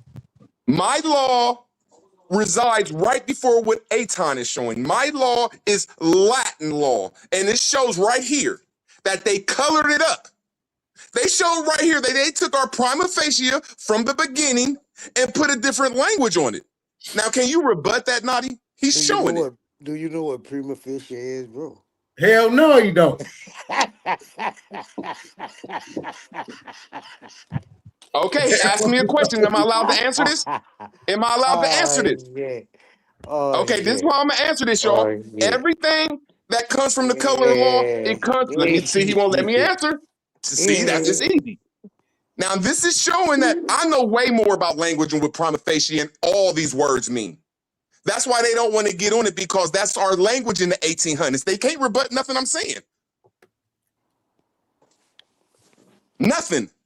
But the question is, do you I'm understand saying what we were prima the facie Romans is? speaking Latin in the 1800s, and they played a color of law on us. Man, the question is, do you understand what prima facie is, Come on man? here and deal with If your you don't, rebuttal, man. let me go down here. Let me get to it. Go ahead, No, Nutty. I'm gonna let him and Taz go into it. Goddamn, Taz is on his level. Do y'all know what facie mean? Do y'all know like that's the, you know what I'm saying? That's like a fact. I'm about to pull it up so we get it Bro, clear. I already know what the words mean. I know the words, y'all I don't. know, but we need to pull it up so we all on the You same don't know page. the language because you were Indian. Right. Now I'm asking you and Nadi, where is any other law in America except for Roman law and Latin law before the 1890s?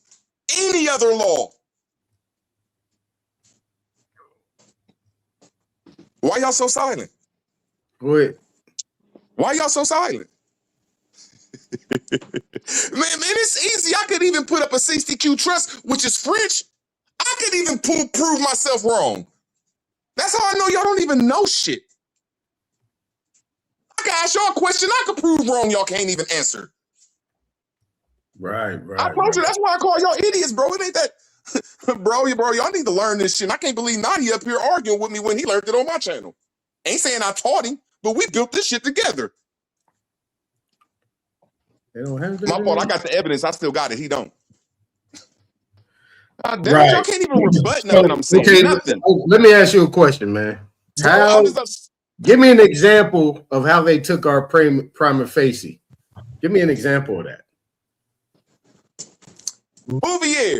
Bouvier's dictionary. That's the first dictionary that's connected to the Constitution. The Constitution come with Bouvier, which means the Constitution was written in Latin, common law. Because the dictionary is written in Latin. And then when Black's Law Dictionary came in the middle 1800s after the Civil War, the Aboriginals on Aboriginals, the Indians on Indians, the blacks on blacks, however we put it, they changed the whole language up with Black's Law Dictionary with a swift of a pen. See, this shit easy when you understand that more science and not aggressive. Bet you can't rebut it. You looking at the screen? Can you rebut it? All right, look. Prima facie at first sight. So you saying that they took our prima facie. So if they took our prima facie, what they would say first sight is what they saw. Did they take it, or did they actually apply something on their own to take it? Face is the act. It don't mean sight. It means face. It's an act. Like a fact, though. It's just AEI, which puts it in a different form of a language, bro. That's what I'm trying to say. When y'all look this stuff up, quit listening to these Europeans that give you fake words in it. No, they give you you already fake said. words. You already said the I black ain't cut laws. you off. I'm about to land my plane You real already quick. said the black law is real. No, hell no. You said enough. You already said black Damn, I law can't even is talk. good I mean, enough. shit, I might as well flip the fuck out and get kicked off then if you ain't gonna let me land my plane. At first the fuck is sight, wrong with you niggas? it says at first sight on the first appearance. So at first sight, that's my eyes. On the first appearance, that's my eyes. On the face of it, that's my eyes. Okay, So now when I'm looking still at so this, far it as said, can be judged from the first disclosure. okay, keep on going. It's a fact. It says a fact right there. Don't run from it. Don't run. Go back down. You dumb son of a bitch. Next Go back one, down and show you it's a fact. it's right here. Presumably. It says a fact presumed to be truth. It's a fact. That's what the word is, unless you don't know Latin. If you don't know Latin, you don't understand that that word means the first fact. Presumably, semicolon, a fact presumed to be true unless disproved by some evidence to the contrary. So if I say you a piece of shit and you can't change that motherfucker, convince me that I'm not, then use a piece of shit, nigga. Hey man, you cannot use that in law. You cannot use Yes, I can. Bro, I don't cut you off, Aton. I See, mean, this but one thing damn, I they like about just being on called my the people channel. Indian and It's black called at the back and same forth. time. Don't be scared. Tell me when I can go. That's what Which you one is weirdos it? do. Just Indian tell or me when black? I can That's go. what I'm Y'all have saying. no Indian or discipline, my black? nigga. Indian or You black? have no discipline. You lack discipline. Go ahead. Hey man, you got to get up a I don't whole give lot a early fuck. in the That's all morning y'all to do do is that. get mad, kick people off. Get some I'm discipline. not mad, bro. Bro, why do you keep cutting me off? I ain't cut you off on your Hey. shit. I just want to prove you wrong. All right, listen. I just shared it with you. How can they be Indian and black at the same time? Are you telling me Indian and black is synonymous? No, I'm telling you that you don't know how to read Latin. And I just proved you wrong that it don't mean face. It means fact. And you can't admit I'm right and you're wrong. Prima facie is not fact. It's a presumed It do fact. mean fact. It's the first facts. It's the first evidence. It's the first presumption. You cannot deal with something you see in court. That is called motherfucking hearsay, she say. You have to bring a fact, something that you can be held under perjury. Man, you are an idiot. I told you that. I'm on the dictionary. You know I'm gonna go right to it. Bro, yes, this is talking about court stuff. Law. You have to bring facts. Presume. Fucking crazy ass. Look the word up yourself. Let's go to presume, man. Let's go to presume. God damn. It's presumed, right? Yeah, presumed. Presumed. The word is fact, bro. No. No, you don't even know the shit. And I'm telling you, the first law was in Latin, and they reworded it and put it in a different language in the first Bouvier's and in the first Black's Law Dictionary. You can't even rebut the shit. All right, man. All right. But we're about to deal with it real quick, though. And I'm giving you times and dates. The first Black's Dictionary, which was like 1878, some shit like that, right after the Civil War and the enactment and the Enforcement Act of the Ku Klux Klan, bro. But I was talking about banking system when y'all talking about the 1900s. There wasn't no money. What you ain't gonna deal with me too much is about dates. Okay, so we got presumption right here, but we'll get back to that. Let's go to presume. We got presumably. We got that too. We talked about that. Okay, so presume, to assume beforehand. Okay, in a more technical sense, to be believe. In a more technical sense, to believe or accept upon probable evidence. Probable cause, it is not so strong a word as infer, though often used with substantially the same meaning. Now let's go to presumption. A fact, an inference, affirmative or disaffirmative of the truth or falsehood of any proposition or fact drawn by a process of probable reasoning in the absence of actual certainty of its truth or falsehood. Now, you know what that's saying? Let me help you out. What that's saying is of fact. It's like surrounded by some form of effect unless rebutted. It's disaffirmative or affirmative. Aton, this what makes you an idiot. This what makes you stupid. It ain't that you. It ain't that you wrong. It's that you won't admit it. Okay. That's why I call y'all stupid. Like you said, everything gonna lead back to a fact, my nigga. I'm about to explain this to you. This is what I'm saying. You can't explain it to me. It's explaining itself. Okay, but obviously you don't understand because you talked about a presumption. You won't even let me talk. Well, if it's presumed or presumption, it says right here, probable process of probable reasoning in the absence of actual certainty. So if it's not actual certainty, it didn't say actual fact, it said of fact. It didn't say actual. So it's absence of actual certainty of its truth or falsehood. Nobody knows if it's true or false. But unrebutted, it could be the truth. Goofy, man. All right. You know what I'm saying? It's a fact. Have you see? That's how I know you've never did a suit before. You've never been to court before. Right. I don't even think you've had a driving ticket because the only way to get anything heard in court is through a fact. A fact is only given to him through an affidavit or a motion, bro. Not you if are it's lost, man. That's why I call you an idiot, bro. It ain't that you. Not if it's under color. I don't gotta cut you off, bro. I don't gotta cut you off. I don't gotta cut you off. If it's under color, I don't gotta cut you off, my nigga. It's under color. If it's under color, then no. No, that's not true. If it's under color. Bro, can I land my plane? Man, hurry up. Anything you look up prima facie means the first fact. What is the first evidence you got? What can you presume? And presume, like you showed, shows presumption. And the presumption is of the fact. And the fact comes with perjury, which means you will be held in contempt of court or held in court if you're lying. Well, you be double talking. You an idiot, bro. We're not the grace. You be double talking. Okay, you want to be the one that say it? Then go ahead and say it then. It don't mean face, it means fact. And everything you look up is going to end back up to fact. Like you try to pull presume up. You ran into a corner, bro. You ran directly into a bullet. It says a fact. That's what makes you an idiot. Because I can admit when I'm wrong or a person make a good point. And if I can't say this person don't make a good point, that's an idiot. All right, listen. Presumably, it to be assumed as true in advance of conclusive evidence. Oh, you scared of him? Hold on, Aton. No, I ain't scared of shit. I'm just telling you that sounds like a troll to me. I don't like that shit. It's trolling for me. But what happened though? What is he saying wrong? What is he saying wrong? He's actually presenting a claim on the other side.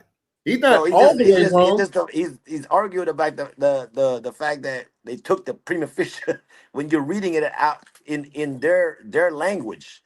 You can't take it away from their language. I mean, hey, we understand presume, we understand presume fact, we understand all that. Well, bruh, like, yo, are you not understanding? Because to me, you're like a troll right now. You're acting crazy. Let the man talk. That's all I'm saying. Shut up, Buster. I ain't cutting nobody off. Just presumably, like let me read this definition. He just said it. Presumably, and you still don't understand it. Look, fit to be assumed as true in advance of. Aton, this brother right here just said that they read it in their language. Aton, this brother just said that they read it in their language. Now ask him who in the 1800s was talking Latin since it wasn't their language. Man, I keep Where did they get Latin from? I keep telling you over and over again. Illegalese and all that dumbass. You know, that's what I'm saying. You saying that they read in their language. Who's speaking Latin in America in the 1800s, sir? Troll, man. You a chill. You a reading it out where they wrote it. Period. Okay, this is what everybody's supposed to do. We ain't supposed to cut each other off, and if we do, we should recognize and say, "Oh, my fault. Go ahead. I'll go after you." Bless up there, brother. Go. What is the goal? Hey, look. The goal is to prove that y'all don't know what facie is. It means fact. That's what I'm saying. Okay. All right, bless. Okay, brother. fit to be assumed. Hold on. Presumably.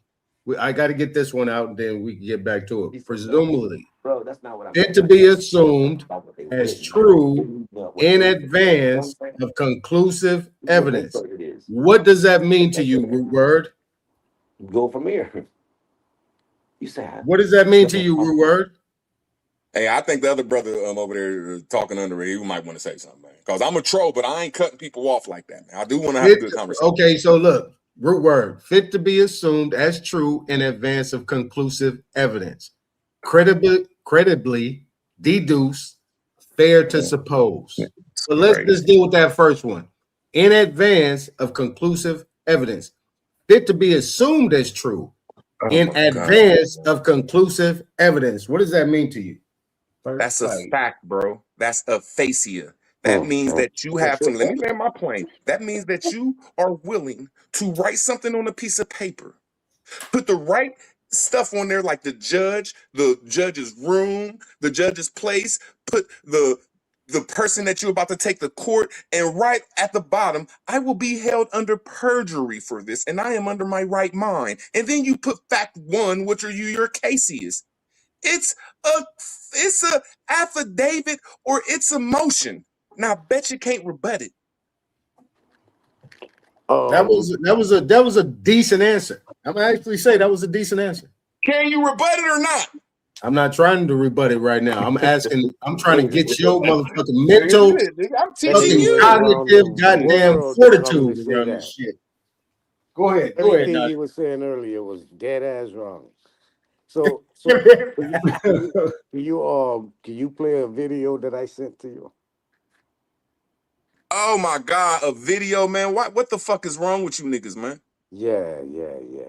Naughty, me and you been doing this for about 10 years, and you telling me you can't pull up the word? You ain't been doing shit. You still stuck on videos, and me and you been doing this shit longer than everybody? Could you play that video I sent to you 8 times? Man, this shit crazy. Where's the video at? On your text. Naughty, but if I'm dead wrong, you should be able to rebut me right now. I ain't gonna cut you off on your video. I'm just saying if I'm so wrong, tell me what I'm wrong about. I said in the 1800s, Latin was our language. The Constitution was written in Latin, which means we the Romans, unless you could put somebody else there. I'm saying that this stuff that he's reading comes from us. It comes from the Latins. You can't rebut that shit. I got to copy and paste it. We are the Latins. I mean, shit, he ain't wrong about that. Let me do that real quick. Roman. Let me go into Naughty. We don't gotta cuss each other out.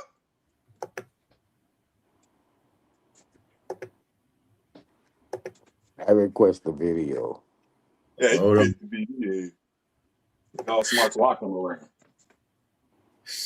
Put the video up, brothers. Yeah, I got you.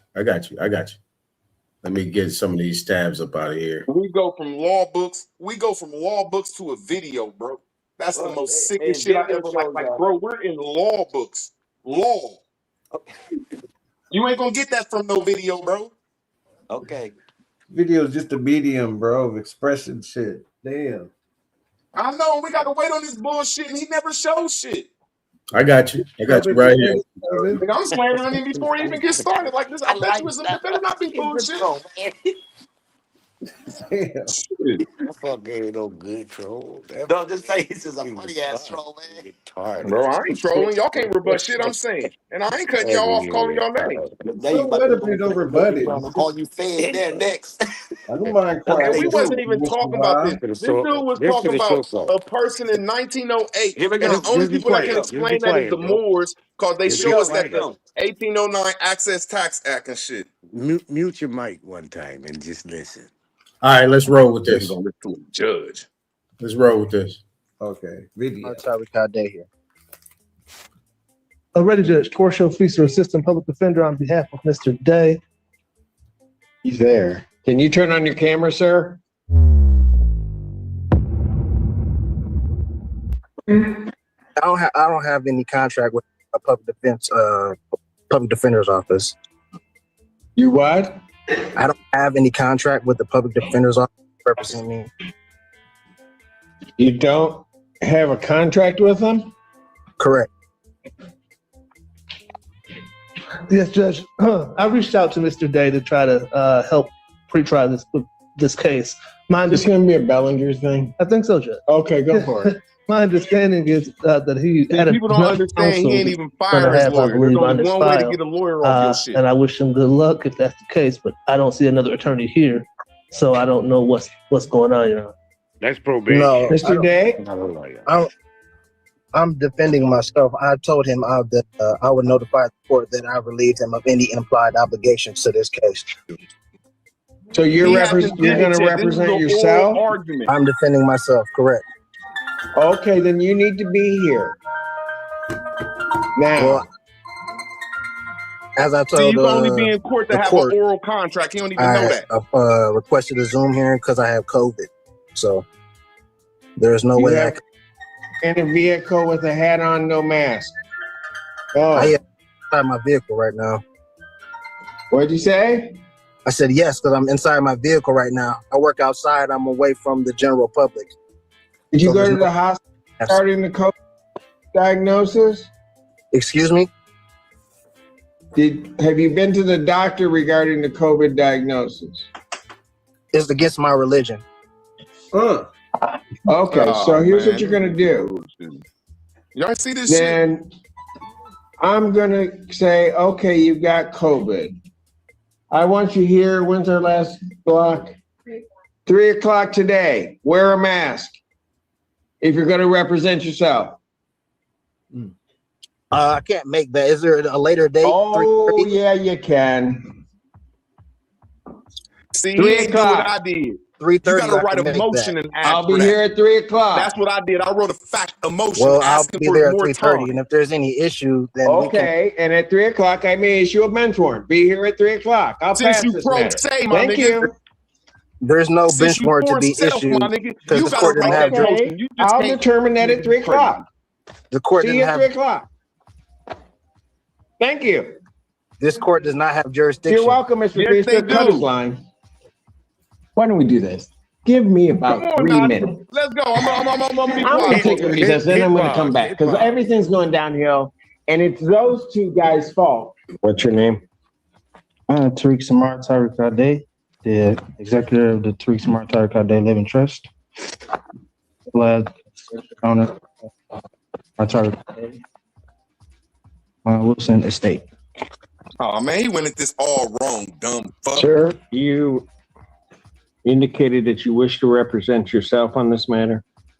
Yes.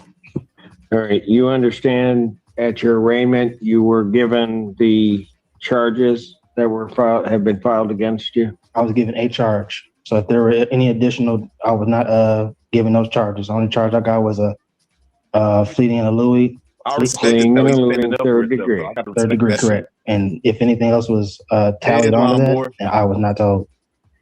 I have one charge. Okay. That is a felony punishable by up to 5 years incarceration and $1,000 fine plus court costs. The Secretary of State would be required upon your conviction to suspend your license for a period of 1 year. You understand that, sir? I do, but I have some questions. As soon as I get through this, you have indicated that you wish to represent Oh, he yourself. got felonies. What's his I charge? have to Nutty? advise you that there are some dangers in you representing yourself. You understand that, sir? I do comprehend. And you understand that if you proceed to represent yourself, that the court is not going to assist you to understand the procedures or anything regarding the court proceeding. There's procedures at you will this be shit. responsible for that, and I will be There's holding you to the same procedures, my standard nigga. that I would be holding the attorneys in the room in terms of even ruling on evidence or anything along those lines in regard to the procedure and the process. You understand that, sir? Correct. I comprehend. All right. You also, so I will ask you again, do you still continue to wish to represent yourself in this matter? Yes, I will be defending myself. You understand also, sir, that should you change your mind and could not afford to hire an attorney and wish to be represented by an attorney, the court would consider making sure that you are afforded counsel. You understand that? I comprehend. At least he had the balls, though, bro. How do you wish to proceed on this? Just that big dog shit. First, I I've been in want there to before, nigga. None of an y'all oral had. motion for dismissal based on the fact of the lack of probable cause and also the lack of personal and subject matter jurisdiction based on the fact that this is a trust matter from the name to the private conveyance that was stolen by the third party, Wall Street Towing, and impounded on the colorful law actions Fraud of was a good one, but the rest of that shit is Officer hearsay, Trowbridge G-say. of the Washtenaw County Sheriff's Department.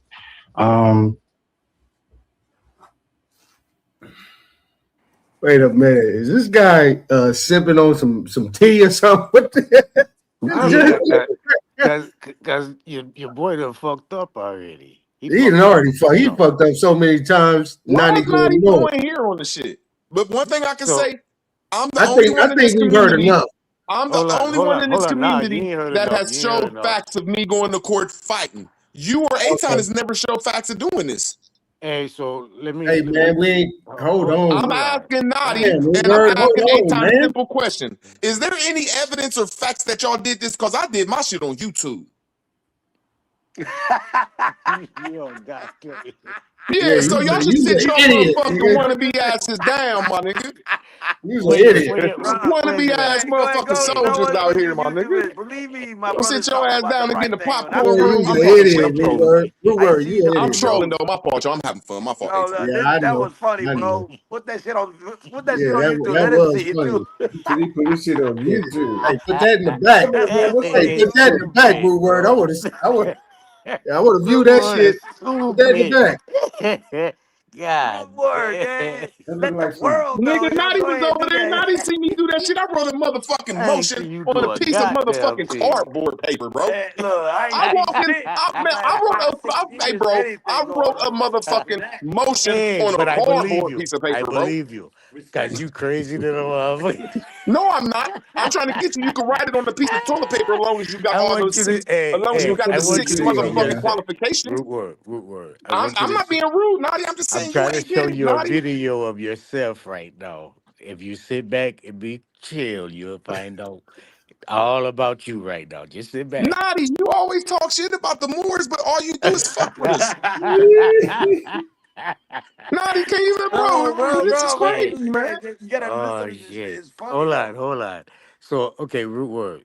Where did He messed up. what we're talking about right now, from what you done seen, and we were speaking on prima facie. At what point was prima facie illuminated in this point to this point in this The video? only one point prima facie of the fact is when you see I already said it from the beginning. When he No. gave his oral, I'm gonna land my plane. When he gave his oral fact, saying that he would like to represent himself. See, that's an oral No, he prima said facie. defend. At Let me that land point. my plane and just rebut me. See, He said that's the defend now. first He said fact the right word there. defend. And then the judge said, no, you cannot do that on motherfucking, if you're not in court. You have to come to court and do that. That's the first fact. And I digress. The prima facie happened when the judge said, "You gonna be here at 3:00," And he followed it. and he came in at 3:00. He didn't question him. You got a good point there. That's where the prima facie came in.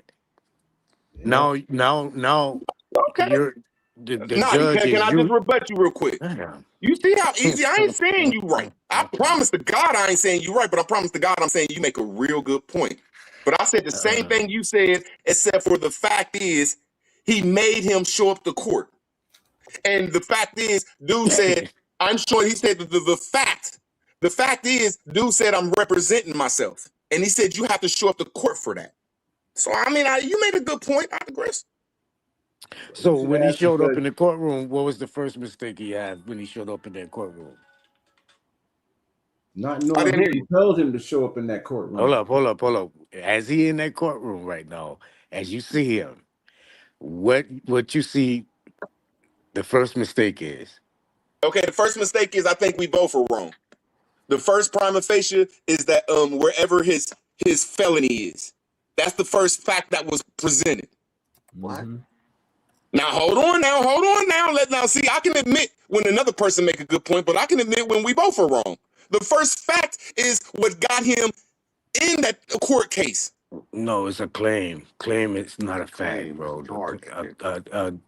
You can't even use the police report as a discovery. you can get that file kicked out because it has no fucking facts. It just have claim. Okay, I'm asking you this, You don't Nadi. have no What gives signature that on it. judge the You're not. warrant, Kanadi? What gives that judge the warrant to force that man to show up at court at 3 o'clock? It's the prima facie, sir. Got you. We both was wrong. We both was. No. The prima facie, he put his ass in when he told him to be there at 3 o'clock. What gave him the right, the warrant, the fact to do that? He gave it to him. He gave it. Oh, well, what is the fact? What is the prime facie? What is the There is first no thing that happened? facts, bro. The fucking warrant would have been hearsay. No, you cannot go up here and say what a warrant. A warrant takes it to the grand jury. A warrant goes to the grand jury. And then when the grand jury says there's enough evidence, That's what I just when said. the Nadi, I'm not saying I'm right, but you're wrong when you can't say a person is making a good point. You're dead wrong by saying that this cop. I was there. Okay, I'm gonna land my plane. I'm gonna land my plane. I'm gonna show where you wrong at. Man, bro, that's what you do every time. You can't prove you're wrong. Look, I said that dude said that self pro se is prima facie. Nadi said no, it's him coming at 3 o'clock. I said he made a good point. I ain't saying he right, but my point is that the prime fact, the first, that's what prime mean. The first thing that happened is the evidence that got him there, the court case, bro, and you can't rebut that. That's a charge. Everything is claim. A charge. The charge is the prima facie. Yes. The charge. Yes, you're right. That's the legal word. The charge. So just accept it. Yeah, I mean, you ain't fighting any facts on. I mean, but listen. What what's I'm your trying to point, show right here in the courtroom, where did he put himself in position of the prima facie as a fact? Man, you don't under me and you have different. No, when he came to court. Okay, I'm answering your question, bro. Go ahead. Me and you interpret prima facie different. He's not gonna answer the question. I don't gotta cut you off, man. How about this? Tell me when the fuck you done, and I'll go after you. Thank you. Go ahead, bro. I will. Okay, so when it was multiple times, but the ones that stuck out to me, he said, "Do you understand?" He said, "I do understand." When he said he comprehend, that was when he said he comprehend, that was another thing. And outside of him showing up at 3 o'clock like he was supposed to, and the other thing what else he asked?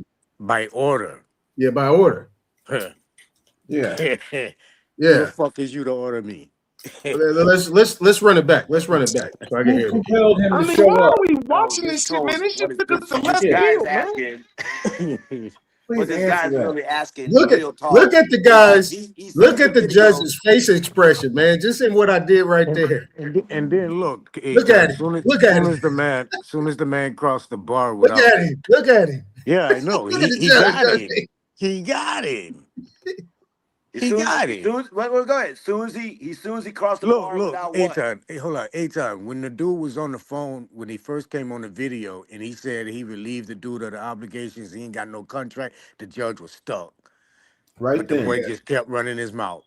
Yep. And then then the judge said, "Well, I'm taking a 3-minute break because you guys," and he went. He changed his whole demeanor. Right. Look what he said. I understand. Look what he did, man. That man just talked a little bit, grabbed his drink, sat back, and said, "I got sat back and started sipping." I got contract. Probably had that good in there too. Probably had the good. Okay, let's go. Okay, what you say? Hey y'all, we're talking. Hey Hold y'all, on, we're let's talking play to it people again. that has never did this, and from a person that has did this, you don't talk to the judge. The judge is a referee. The person that brought this case up on you is the prosecutor. You're supposed to be attacking the prosecutor and ask him what is his facts on this case so it could turn into a civil law. I'm gonna land my plane because I know you ain't gonna Let me play it again. Hold on. Let me play this. I just want to land my plane. Quit cutting me off 8 times. Quit acting like a little girl. You gonna kick me off here, bro? No disrespect, man. Go on, Aton. Yo, man, my fault 8 times, but man, y'all wild. My fault for saying that. My fault, man. I apologize, man. Go ahead, Root. Go ahead. You would address the DA. Don't address him. Now, y'all see how sour this is? The prosecutor is the DA. Okay, you would. See, he cut me off to say the same thing I'm saying.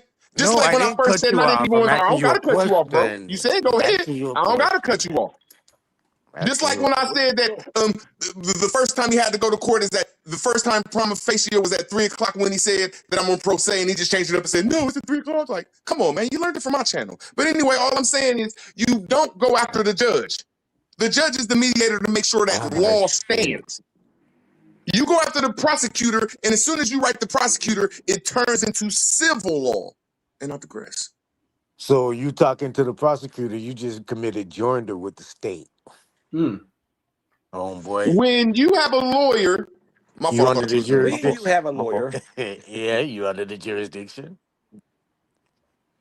Keep I'm gonna say going. this once again from what I did. Keep telling When me what I you have, learned on I ain't your cut you off. Are channel. you naughty? Naughty? Let me answer the question, naughty. I don't gotta argue. Once again, I'm gonna practice this shit. You go ahead. I'm gonna go Tell after me you. what I learned. You learned everything off my channel. You've never been nowhere else but my channel. Tell me what did I I didn't say learn you on your learned it off channel? me. We could have said we learned it together, but you learned it on my Look, channel. what I learned from When you. he told that judge I no ain't say you learned it contract, from me. I said you learned it on my when channel. he told that What I judge no learned on your contract, channel. Okay, I don't care about that, naughty. Let's stick to the subject. I'll go after you, bro. All right, let's play this real quick. Oh, let's play this. But you gotta watch it to the end because Bro, it ain't. hey, I love you niggas, man. I hope y'all have a good You day, man. understand I also, told you y'all sir, idiots, bro. that should you change your I mind love y'all, and though, you man. could not afford to hire an attorney and wish to be represented by an attorney, the court would consider making sure that you are afforded counsel. You understand that? Okay. Yeah. How do you wish to proceed on this matter? First, I wanted like an oral motion for dismissal based on the fact of the lack of probable cause and also the lack of a personal and subject matter jurisdiction based on the fact that this is a trust matter from the name to the private conveyance that was stolen by the third party Wall Street Towing and impounded on the colorful law actions of Officer Trowbridge of the Washington. Go ahead, Dottie. Go ahead. We're gonna stop right there. Let's take this frame by frame. Man, what's up with that Seattle Seahawks? What is that? Is that like West You Virginia? need to screen save that. You need to screen save that right It's like, there. oh, it's Washington. That's What is classic. that? Damn. That's crazy. That's classic right there. Look at this. That is classic. I got you. Look at him drinking. And he gonna lean back. He gonna lean back. He's like, yeah, I got this yak in my shit too. He got a concession drink. You know what I'm saying? Oh, I got some yak in there and everything. Some yak and Let it bury itself. Keep on talking, young man. Let me just sit back. But go ahead. Go ahead. Let me show you. Keep going. Man, this is so fucked up. This case so fucked up. Yeah, he's Go done. ahead. Yeah, he came done. in with On the sheriff's He department. keep going. Also, I have not been able to, as of Constitution Amendment 6, being able to face my accuser. With the state of Michigan being a fictitious entity and there's no injured party, there's no crime that has been committed. And again, to the probable cause of the initial stop and the arrest cannot be proven. There was no probable cause for the arrest or stop. There was no warrant on hand for the arresting officer to conduct an arrest.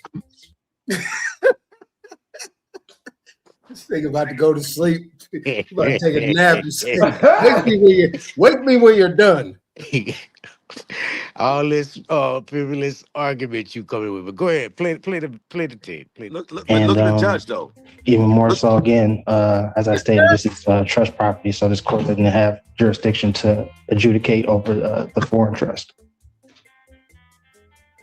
Done. Finished? Oh no, actually, I was also moving to place you and the clerk as fiduciaries over the trust, and I'll be able to supply you all with the adequate assurance certificate of security to settle and offset charges. Well, you will be doing nothing to me and nothing to my clerk. So whatever that motion was, that's denied. As to your other motion, regarding all of that, quite frankly, it doesn't make any sense. We Quite frankly, my dear, I don't give a damn. haven't even had the probable cause hearing. There will be a determination at the next stage as to whether or not there's probable cause regarding the charges. I was told this was a probable cause hearing. This is a probable cause hearing. So I don't understand what you're saying. I know you don't understand. They're not having a probable cause. Pardon? You said that no probable cause was had, but then you said that this is a probable cause hearing. You have not had your preliminary examination, at which there will be a determination as to whether or not there's probable cause to believe that the crime has been committed and you committed it. That is the next stage. That has not happened. So to the extent that your motion is even valid, which I do not believe that it is, and certainly you may raise it at a later date, but to the extent that it's valid, at least at this point, your motion is premature, and therefore your motion is denied. Damn. Anything else? Who compelling you to be there in court? Well, lastly, I want to also put on the record, Okay. That judge said a lot right there. Said a lot. Like, I'm trying to help your dumb ass, nigga, if you know what you trying to help your dumb ass. Trying to help you. I wasn't able to provide all my exhibits based on, as I told you, I was. You weren't able to do what? Provide my exhibits. To whom? To the court for to help for my defense, the evidences. You haven't had a hearing yet. I comprehend it. I'm just saying that I usually have my documents. Man, if he said that one more time, precede me before any hearings take place, and I wasn't able to because I was under the weather. That was my point. So they will be here, if not by the end of the day in the drop-off box, and you'll have them all tomorrow. But you all will be served with the proper documents, and the taxes as well will be filed on the case. Okay. What the hell did he just say? That was his escape shoot. He was trying to get away. He's stuck, but just play it, bro. Play it. Anything else? No, not at this time. All right. So how would you like to proceed next on this? I'm entering a plea of demurrer. Okay, you've already done that. So later? I've already entered a plea of demurrer. I'm not sure when that took place other than right now. That took place on the arraignment on the complaint, sir. Ooh. I never pleaded demurrer. You stood mute. You stood demurrer. You don't even know what that means. Oh, you stood mute. You stood demure. I never pleaded. Look at the judge.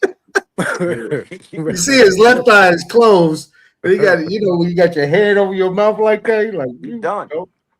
He was done when he laid back and drank his water. Man, he got yak in that.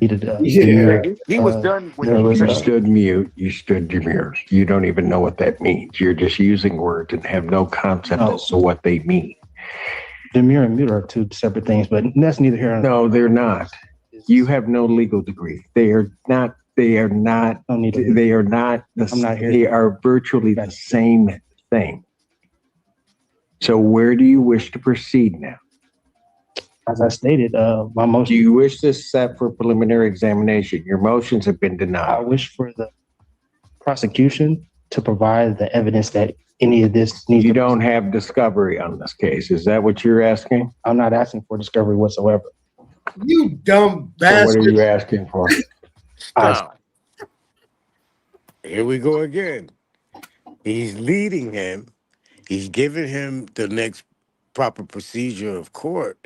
But the dude is following along with the fucking narrative. He's staying in prima facie of evidence. You see what I'm saying? He's not contesting jurisdiction. He's not holding that and sticking with that and let me get this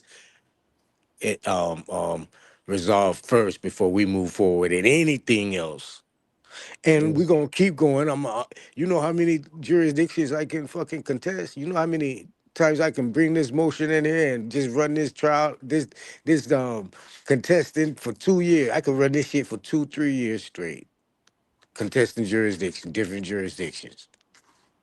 That's crazy. Stated that the prosecution needs to prove that a crime was committed, and under they also need to show and prove that there is an injured party for the crime that have ever been committed.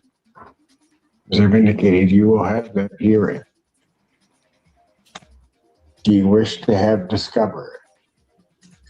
Discovery should be provided regardless. There's no wish about it. Wish to have discovery should be provided. Don't play word games with me. I'm not playing. Mr. Allen.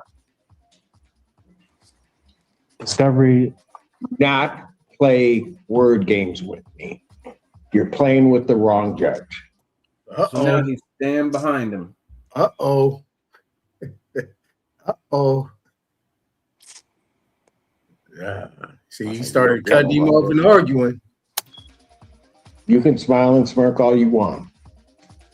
I'm not trying. I'm giving you your warning.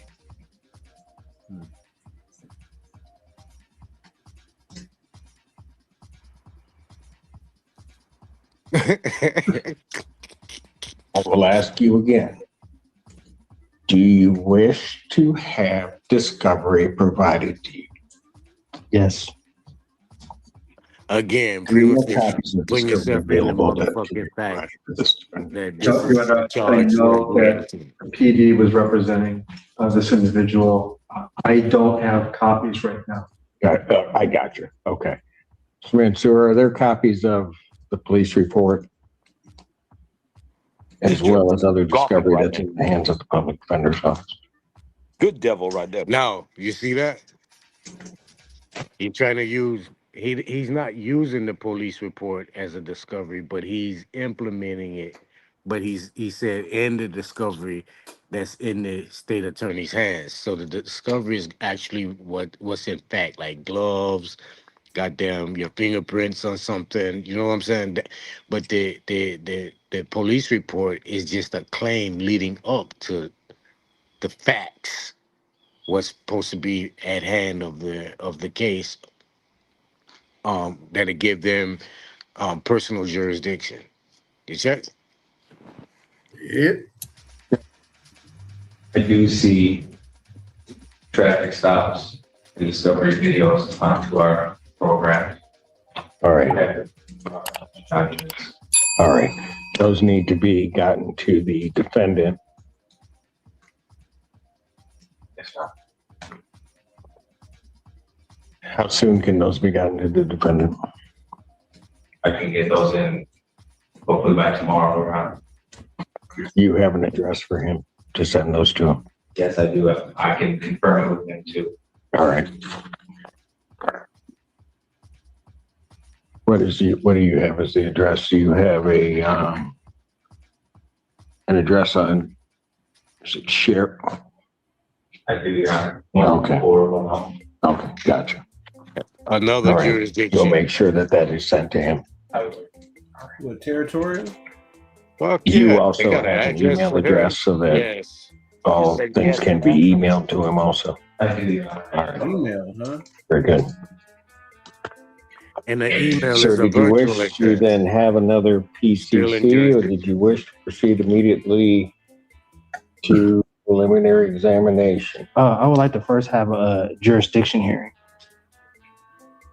What kind of jurisdiction here? Personal and subject matter. Okay. Only choose one, Go dummy. ahead and raise it because I can deal with it right now. What's the personal jurisdiction? This court, as well as the state, lacks personal jurisdiction. I'm simply here under threat and duress of coercion of you, saying that you would hope put out a bench warrant for my arrest. The subject matter, in regards to the name as well as the vessel that was used, is again under. It was conveyed and is held and protected within the trust. And according to Article 1, Section 10, and Clause 2 of the United States Constitution, there could be no legislative laws that could could intercede or to interrupt the functioning of a contract, which the trust is and is properly properly functioning at this time. So with that. All right. So here's what we'll do, because you're rambling again. So what we will do is you will put all of your jurisdictional arguments in writing because you're wrong. So we might as well get it in writing that you're wrong. Because I have subject matter jurisdiction over you and I have personal jurisdiction over you under the Constitution of the United States and the Constitution of the State of Michigan. So if you want to put your objections to jurisdiction in writing, you may do so, and then I will address those in due course. Okay, well, Awesome. So that would be the next step, and I can get those in today. No, that is not the next step. Either you're going to have another PCC. If you want me to set it for a hearing, I'll set it for a hearing. Yeah, for the jurisdiction. But I have nothing to set a hearing on. You have not filed anything regarding jurisdiction. Okay, so for right now, as of this moment, PCC is fine, and then I will file the proper documents for the jurisdictional hearing. Gotcha.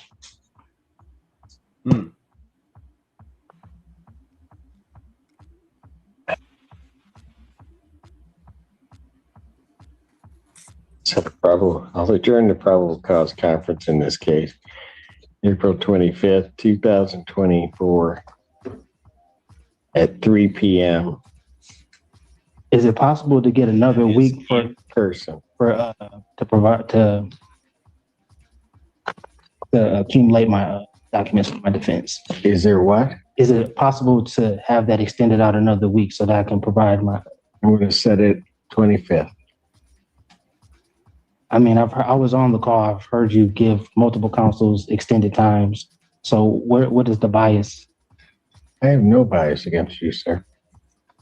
Well, I'm simply asking for I'm a reasonable setting the date of 2 weeks out. You can have your motion together, file your motion. I will be able to address your motion at that time so that we can get this headed to a PC, to a preliminary examination.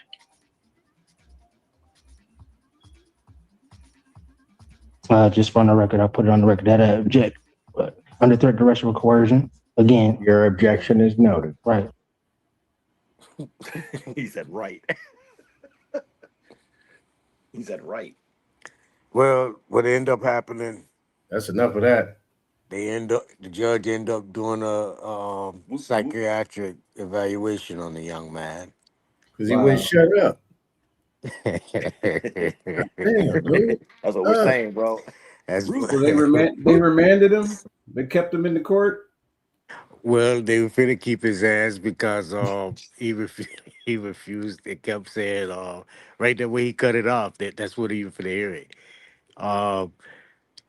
He kept refusing to say he was gonna come in regularly, free willing. The judge said, he kept saying under threat and coercion. And the judge looked at him and said, "Are you gonna come in? No, I need you to come in willingly." And he finally said, "Yeah, I'll come in," because they finna lock his ass up. The judge said, whoa. So for me to do my evaluation in 2 months, goddamn, this determines on where you finna be staying. These next questions determine on where you finna be staying into that evaluation. And he fucked that up. Just kept running his mouth. But the judge let him go. And he don't let the judge answer. He just kept rambling on. You don't ramble on. You make a point, shut the hell up. Leave it alone. When he answers. And then you talking about some Article 1. What the fuck? Yeah, he went all over the place. This is what I'll be talking about. You know what I'm saying? Yeah, you want to argue the case now. You want to see discovery. You want to do all that, but challenge jurisdiction too. Well, what you got going on? Hey, you challenging personal and subject matter jurisdiction at the same time. Get the fuck out of here. No, sir. It don't work like that, bro. It don't work like that. Wrong venue. He's in the wrong venue. He need to go to school. He need to listen. He need to Stop asking study. questions. Shut the hell up. Study case actions. Go to sit in the courtroom a couple of Nutty, times. when he said, I appreciate that one, Naughty. That was a good laugh we had right there. Boy. Take that one. Jeez, this is what you don't do. But it was on the subject of what we was talking about, the prima facie. he didn't need to say any more. Nothing. That's it. That's it. And when he asked, he judge said the was- discovery the judge was hearing. dumb. Ooh, discovery. Yeah, I get that to you. That's what I need. Bam. Let's get it. I'm out. I'm not fighting the case. I'm not even talking about none of that. We talking about jurisdiction and nothing but jurisdiction. He didn't even have to put it. He didn't even ask him for a plea. So he was Gucci. He was good. No, he had to plea on his. That's what he said. He was in demurrer. Demurrer was when he went to his first appearance, bro. And he Why the stood hell mute. demur? Why would you do a demur? Yeah, demurrer. Why would you do a demur in that situation? I don't know. I'm asking. Oh, so was the first hearing when he was on the phone? Is that what they're saying? He stood mute? Yeah. He stood. No. When the judge told him he had to be there. No, that hearing right there was a probable cause, showing a probable cause. Okay, so what was the hearing on the phone? That was the same hearing. They just made him Oh. show up since he was defending himself. But he had an initial hearing when he went to jail. Arraignment. Oh, they arraigned. Oh, they got him before he got out of jail. Gotcha. Yeah, and he instead, when they asked you how do you plead, he stood mute. Oh, don't do that either. Yeah, that's what he's saying. Oh, so the judge like shit. Where you challenge subject matter jurisdiction right there. And how you gonna demur right here, and you already did that? What the fuck is you talking about? Exactly. So he hit his ass. He hit his ass with insanity, bro. You don't know what you're doing. You in here talking that shit. I gotta protect your rights, bro, cause you finna send yourself up the creek without a paddle. Let me go ahead and do it. And if you're, he told him, if you're mentally able to stand trial from the doctor's information, I then take your motions you want. He denied his motions. He even denied the dude. Even said the emotions fucked him up. Then but he gave him an opportunity when he was in the car. All the dude had to do was say yes. Yeah. I have a doctor's excuse. Yeah. And then when he got off of work, went to the fucking emergency room and got a goddamn doctor's excuse. Yeah, for that that day. would work too. That would have worked. See what I'm saying? But he didn't keep himself out of the jurisdiction. He I don't know. He said, okay, basically. Yeah, he tripped. All right, so we're gonna do a little. I said we're gonna do a little show and tell.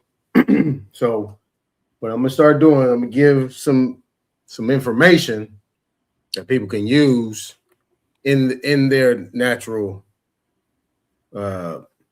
capacity that they're in right now. Now, this is Title 42, subsection 408. And then I'm gonna go through this right here. Then we could kind of close out on that with everybody, chiming in on it. So this is 42 USC 408. Now we're gonna come all the way down to 7. Right? So right here, on here,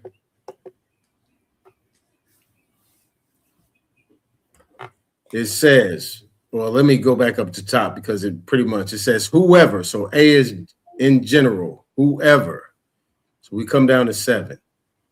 For the purpose of causing an increase in any payment authorized under this subchapter or any other program financed in whole or in part from federal funds. Now, at this time, you're looking at Title 42. This falls in line with what I was sharing about HJR 192, the suspension of the gold standard, Article 1, Section 10, Clause 8, Clause 10, and subsection 2. in times of payment, and the suspension in the executive order where you're dealing with the suspension of that Article 1, Section 10, Clause 2, where all payments must be made in gold of debts. And that in that time in HJR 192, it states that all debts are, the United States is liable for all debts, public and private. You can also reference Title 18 USC, subsection 8, dealing with obligations of the United States.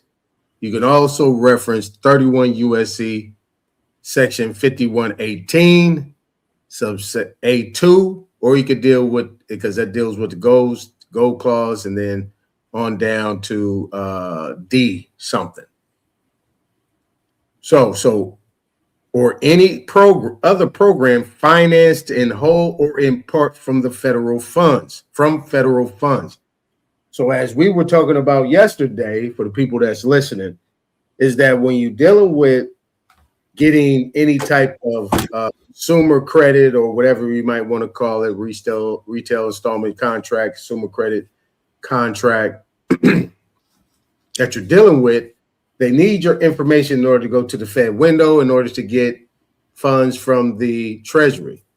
And if you remember, the sister in the TikTok was saying that there's a difference between federal fund, the Fed, you know what I'm saying, buying treasuries, and the U.S. Treasury buying back to treasuries as well. It's a whole different situation. So being these are federal funds, these are funds that actually are being distributed and loaned to these financial institutions at a premium in order to pay it back at interest, that we are getting to go ahead and buy that thing for our own personal and family use. So it says, or for the purpose of causing a payment under this subchapter or any such other program like HUD, FHA, to be made when no payment is authorized thereunder, or for the purpose of obtaining for himself or any other person, as I just mentioned, consumer, any payment or any other benefit to which he or such other person is not entitled, or for the purpose of obtaining anything of value from any person or for any other purpose, willfully, knowingly, and with intent to deceive, uses a Social Security account number assigned by the Commissioner of Social Security on the basis of false information furnished to the Commissioner of Social Security by him or by any other person. Now, when you look at this, what stands out, not to you guys up on the panel, you guys are very sharp. These people listening in the chat or anybody listening later, what did you see that you possibly didn't know? Now, B, with the intent to deceive, falsely represents a number to be the Social Security account number assigned by the Commissioner to him or to another person, when in fact such number is not the Social Security account number assigned by the Commissioner to him or such other person. Or knowingly alters a Social Security card issued by the Commissioner, buys or sells a card that is or purports to be a card so issued, counterfeits a Social Security card, or possesses a Social Security card or counterfeits Social Security card with intent to sell or alter. Now, what I'm going to say about that is this. When they ask you for your Social Security number or your Social Security, your Social Security number, they have not disclosed to you that what it says right here, that this is an account number. It's not just a Social Security number, and they asking you, you say, well, why do you need my Social Security card number? You say, well, I need it for identification purposes. So are you identifying me, or you need that to identify an account that is in my name that's been issued by the Commissioner? Social Security, they have not told you that. But if you see right here, Title 42, subsection 408, number 7, it says that this is an account number. Now, you can not believe your lying eyes, but there it is. Now, C. No, my bad. I read C already. Now, before I get to 8 and 9, right? Could they be using your Social Security account in order to draw funds and set up some type of indenture contract? I like to use the word indenture in order to get funds or launder funds or loan shark or commit identity theft or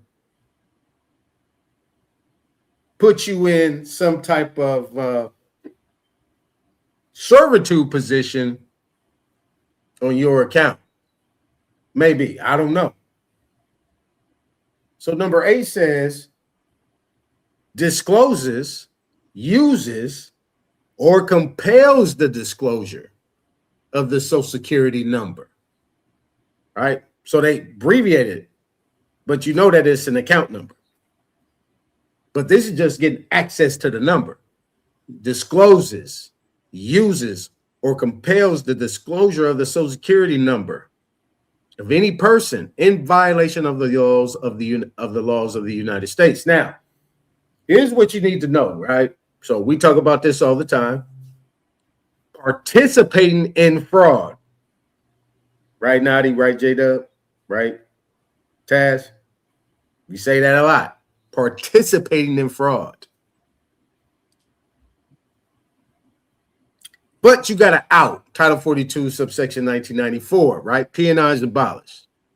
Anybody that compels somebody voluntarily or involuntarily into a position of peonage as a peon in any debts is abolished and null and void. Right? So here you go. That's your out. But this is to show you when you utilize that Social Security number, this is why you need to get full disclosure of what you get yourself into. Because they have not told you that you are to be liable. And this is how they come into court.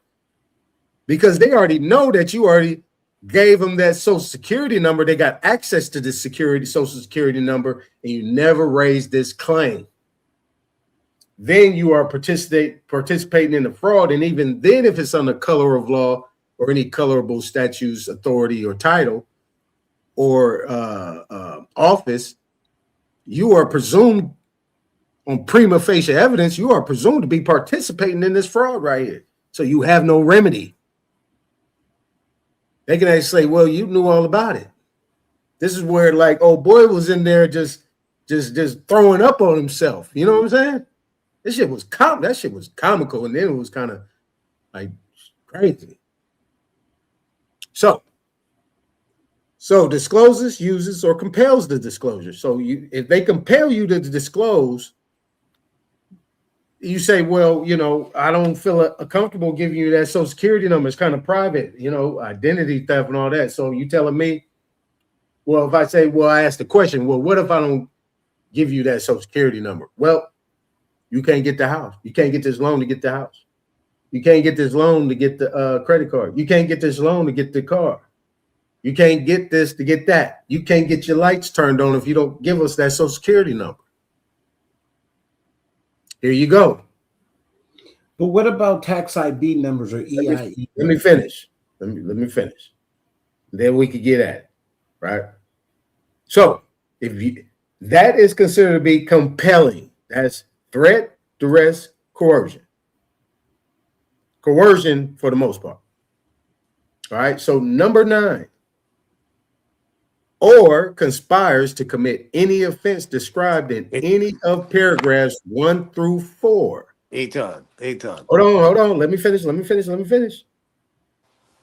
shall be guilty of a felony, and upon conviction thereof shall be fined under Title 18 or imprisoned for not more than 5 years or both, except that in the case of a person who receives a fee, right? You got to put some money on that car, you got to put some money on that house, you getting money, you paying interest on top of the principals, a few examples. For services performed, because most of the times when they're doing this, they are saying they're servicing this account. Performed in connection with any determination with respect to benefits under this subchapter, including a claimant, representative, translator, or current or former employee of the Social Security Administration, or who is a physician or other healthcare provider who submits or causes the submission of medical or other evidence in connection with any such determination, such person shall be guilty of a felony, and upon conviction, therefore, shall be fined under Title 18 or imprisoned not more than 10 years or both. Go ahead.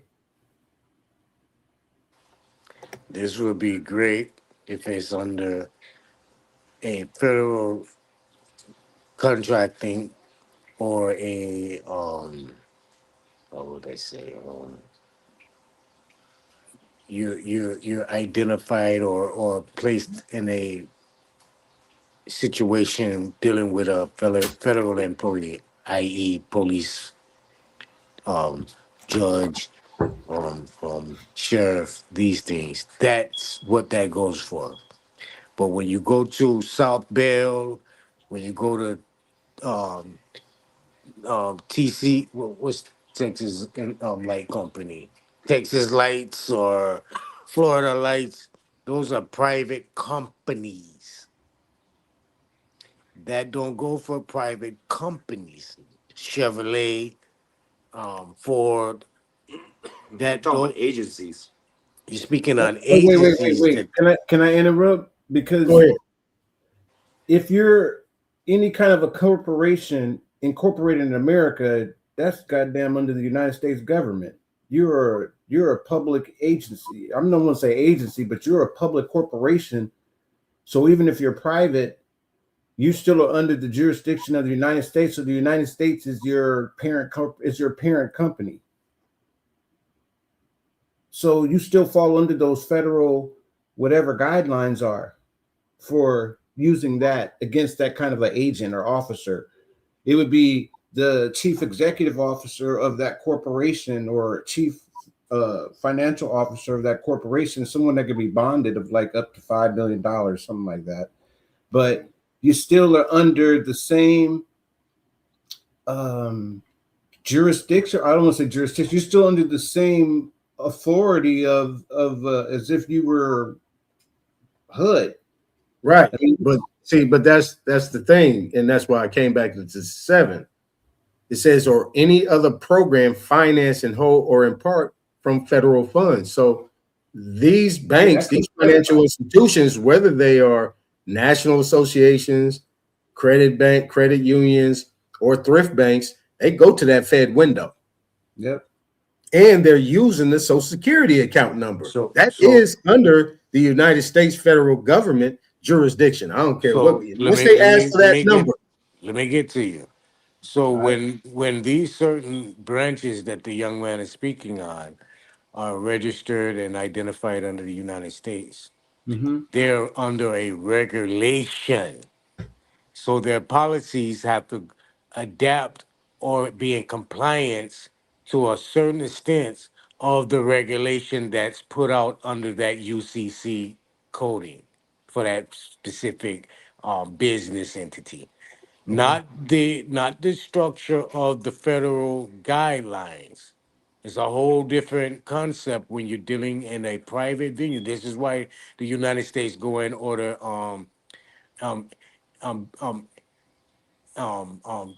tentacles from the government branch so they can do business and go outside of the Constitution or even these CFR codes and USC codes that's strictly identified for the government. they put tentacle businesses out there so they can avoid certain things and just be up on a regulation that the government set forth for business practices. You check what I'm saying? So these companies are formatted by these regulations. So the policies are totally the company policy, and the company don't come to you. You go But you to the got a flowing company. registration through that state. They're on your credentialing for establishing that organization. The state is on there. This says it in your. But you're falling under regulations, though. You don't fall up under the coding for your business. Your business don't fall up under a Fair Rights Act because you have right to do business with who you choose to do business with. Just like you have right to do business with who you choose to do business with. But you go and choose to do business with this individual under their policy, not under the United States government. Their policy have to be congruent with the state, whatever regulations are, and the federal regulations are. Otherwise, that's why you're going to make a claim when they're not. Their policy for their Their company. So for their their articles of company and their incorporation. employees. Yeah, Now their article. the Yeah, policies for product is totally different, bro. but we're talking about. I thought basically what I was saying was that you can't injure somebody. It's still the same. You're still using the same remedy if you're working as a private corporation and injure someone. It might be a little different if you're working for the government directly, but I'm just saying they're both liable under. You're not getting away with it because one's private and one's public. I mean, the injured party still has claim against either one in a corporate capacity. It's I guess a civil and could be criminal depending upon what the individual did to them. So I don't. You got claim through the Consumer Act, bro. Okay. You don't have claim through by using codes and statutes or No, you're using. absolutely right. Yeah. You don't. You don't. So it's a different avenue that we're searching down. It's good to know this information if you come across in need of this with ICE or Border Patrol or some shit like that. Or the And they police. use That it doesn't their state or city police or local police fall under these yeah. Anything under the executive branch. Yeah. That's what's gonna fall up under that. And under the branches, period. and then But okay, so then you were saying, but not when you want to go deal with your electric bill and your those right, kind of because companies. they developed as private or state ran companies. They're not really um obliged by it. You don't have a right to. You check what I'm saying? You don't have a right to lights. You don't have a right to AC. You don't have a right to housing. That's why it's bombs out there living on the street. You know what I'm saying? Now, if you choose to go do business with one of these companies, so you can have the pleasures and the comfortability of having these amenities or utilities, then you're making contract with that specific company. I can open up my own water company, or if I got some land that I then went and estated and ran all my pipes through and got it ran that I'm the only one in this function does business with water because I got a contract with the state. Well, Now Yeah, I'm a private company but that's giving what you I'm saying. water, But what I'm giving you saying light, is that federal funding, right, is being regulated. licensed with the state, having an EIN number. You're not foreign. You're not like some foreign entity. You're not presenting it as if it's private funding. You're presenting it as things that are regulated under these agencies that are federally funded, you know what I'm saying, by the United States. That it runs, and that Social Security number is an account number that belongs to the Social Security Administration, therefore belongs to the United States. So how can ABC Bank or ABC utility company, you know what I'm saying, be exempt from that? They can't, because they're getting funds through. That's why I mentioned in the beginning 18 USC subsection 8, HJR 192. and So that the United States government guarantees everything through the Social Security. It's already guaranteed. All this shit is already prepaid, right? So, Everything is already so prepaid. There's you're nothing saying for us that to do in order to get what we need to get. They need, or in order for them to even get involved into it, they need that Social Security number and that date of birth. That is private information that they do not need because they're already fully funded and prepaid on everything that needs to be done for things to be pushed out, products, otherwise, and services to the public. You're not getting that vehicle from the United States government. You're getting it from Tony Hawk Ford dealer. Who funded it though? Who funded what? He went to the window. Who funded that company His to build business. that? Listen, his business is his business. It's not the Those are United States government business. contracts, bro. He created this business for a profit. Those are So government contracts, man. bro, that's crazy. You can't think that I'm Where they gonna get go their open money up a from? business They're for you going to to, come but I get think something for free. so. If What you the hell if is you y'all go to talking the about? if you go to if you look, if I give you my credit card, if you got my credit card, you're presenting to go make purchases, then even I mean you're the customer that's making the purchase. I might be the consumer, but if it's my credit card, isn't whatever the agreement with the how this states how this is supposed to operate if you're using this Social Security account number, that if you're using it, then you're using it in a capacity, whether you're a third party or not, you have to abide by these rules. No. You can't circumvent the rules because you're a private agency that's now being an interim. You're being a third party and going in between. The first rule is you don't give that to no one. And if you do give it to someone, you're giving them authorized authority to access it as a fiduciary agent. You're doing that. But when you're being forced and compelled to do that, then coming to them you said you don't have any right to lights. You said you don't have any right to lights. So someone comes up and says, I got cash, but I don't want to use my social. No, I got to get your social, or you got to give me some Social Security number, account number, so then I can do whatever I'm gonna do. So now that you're forcing me to give that to you, well, so otherwise I'm gonna get no lights. You said I don't have rights to lights, but I do have rights, access to this, to the ability to have the services. And if those services are already prepaid using my Social Security account number, I don't get how he can get away from being. I'm trying to tell you. I understand what you're saying. I wish you understand me. Okay. When you have that Social Security number and you want to access anything that you're not going to get on your own from government, for Uncle Sam, you're operating through someone else's ability using their shit to go get all this shit that you're acquiring. Wait. Using their shit is what? Is their what? Using their what? What's their shit? Using their EIN Their number? creation of the entity, What's their creation. shit? Their Listen, EIN I'm number trying to or tell you, your bro. I'm EIN trying to number? tell you. Please, just slow down.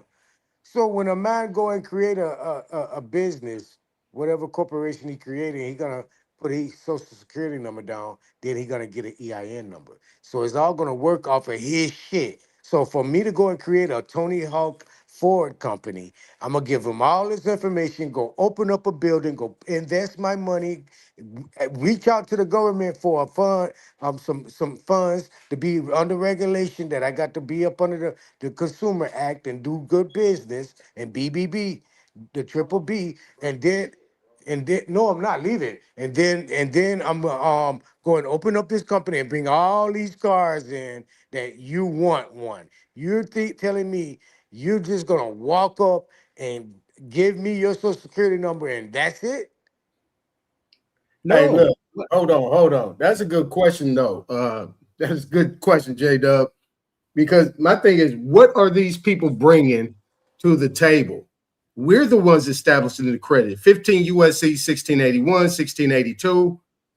I mean, we're the one we're the creditors in this matter. Exactly. I mean, Article 5 of the UCC definitions. What is an applicant? All these all these issues, all these definitions, we got to go by the definitions. That's just what it is. Now, they have not given full disclosure. All we have within the United States structure of doing things is consumer law. And the basis of consumer law is full disclosure. And we're not getting it. And we're not getting it. So if we knew that it was an account number, you really think we would be going to these people under these circumstances? We was like, hey man, I need you to tap into that Social Security account number, go and get my shit, run it. How much money you need to so we can do the powerful point, we can make you execute that we want. Either. And then we pay them a service fee. They doing a service for us. No. You don't do it that way either, bro. You go to the Treasury Department. But what I'm saying is everybody don't have that. They're there for a service. I'm trying to give it. I'm trying to tell you where am I doing wrong. Jermaine, you hear me? Yeah, I hear you. But what is he saying? What is he saying? What we're doing wrong is going by and giving these people our information. That's wrong. You belong. Anyone that's getting the information only supposed to be the Treasury Department, and you're supposed to go in there and get coupons. Now you take this coupon to wherever you want to do business at, and see if they agency or they advisory agent can actually process and know what the fuck to do with the coupon. That's how you supposed to be getting your 192 established. But we're not doing that. We're going giving our Social Security number and acting as infants to someone to act as the fiduciary agent. Now they have the ability to go request whatever they want. They're the applicant to take it along. But you said we didn't have a right to electricity, and that we don't have a right. So then, if we don't have a right, then why am I using? Then why am I being presented some application asking for my? Where's the right? What Constitution say you got a right to lights, bro? No, we're talking about when you have something that's a utility. Okay, there's a service, and this person, this company has now cornered the market in my area where I can't go direct and get my own electricity. I can. Yeah, you just have to get your own tools, your own wires, and your own shit to tap into the fucking electrical grid that the government built down at the motherfucking electrical station. But you're not doing that. You're you're accessing someone else who went and did that. Okay, so I have a farm, right? And on the farm, we own the land, all of the land, and the poles that are on the land. We own that land. No, the poles are supposedly. No, you don't own that land. We own poles, the land. Bro, the only thing about a utility is a 1973 Utilities Act. So hold on, Naughty. Let him finish. Go ahead. So on the farmland, we own all the roads and all of the land. So they have to come on our property and there's no easement, but they have to come on our property to assess the the power control or whatever the meter is that's at the pump where our electric pumps are to pump the water. So they are on my land. Those are federal wires that they're connecting it to, and we own the poles now. So you're telling me that that I have to pay them for? I don't even know what I'm paying them for. I have a system. I don't even know what we're paying them for because the services they don't control somewhere else. It's all controlled at my location, at my pump, right there, at that station, at our little utility. So that little spot I have on the property is a utility. But somehow we're being tricked, like that these people own the wires, and they don't. The SCE or whatever the electric company is, they don't own those wires. That's a federal. That's already paid for. So when they say, give me your Social Security account number so that they could, in the computer, do all this shit, and it's not even on their property. They don't even have, man, I found out they didn't have control over the fucking switch. The switch was on my property. They had to come on my property to turn off the power. How that work? They couldn't. I discharged this shit with them, And they was, it was another issue, another long story. But what I'm saying to you is that they fall under this by forcing us to have to give them the social security number. When they forced us to have to give them that social security number, otherwise I went there to try to pay with just cash, but they wanted an account number to establish the account. So they didn't have any interest in the property. They didn't have any interest in the poll. I don't even see where their interests were other than them creating this paperwork, sending through the mail, collecting a check. See, and that's where it gets. This is where it gets convoluted. I hear what you're saying, Nutty, but I mean what J Dub is talking about, and what I'm talking about is like a whole different. We're talking apples and oranges. I know what you're talking about, but we're talking total apples and oranges. We're talking about people.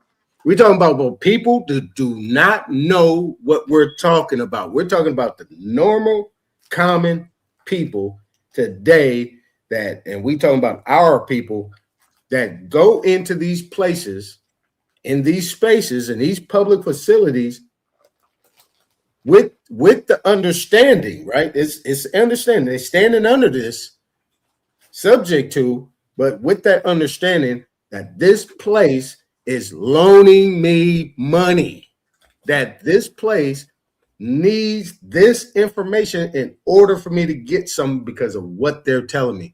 And we know damn well what I just read, that that's not true.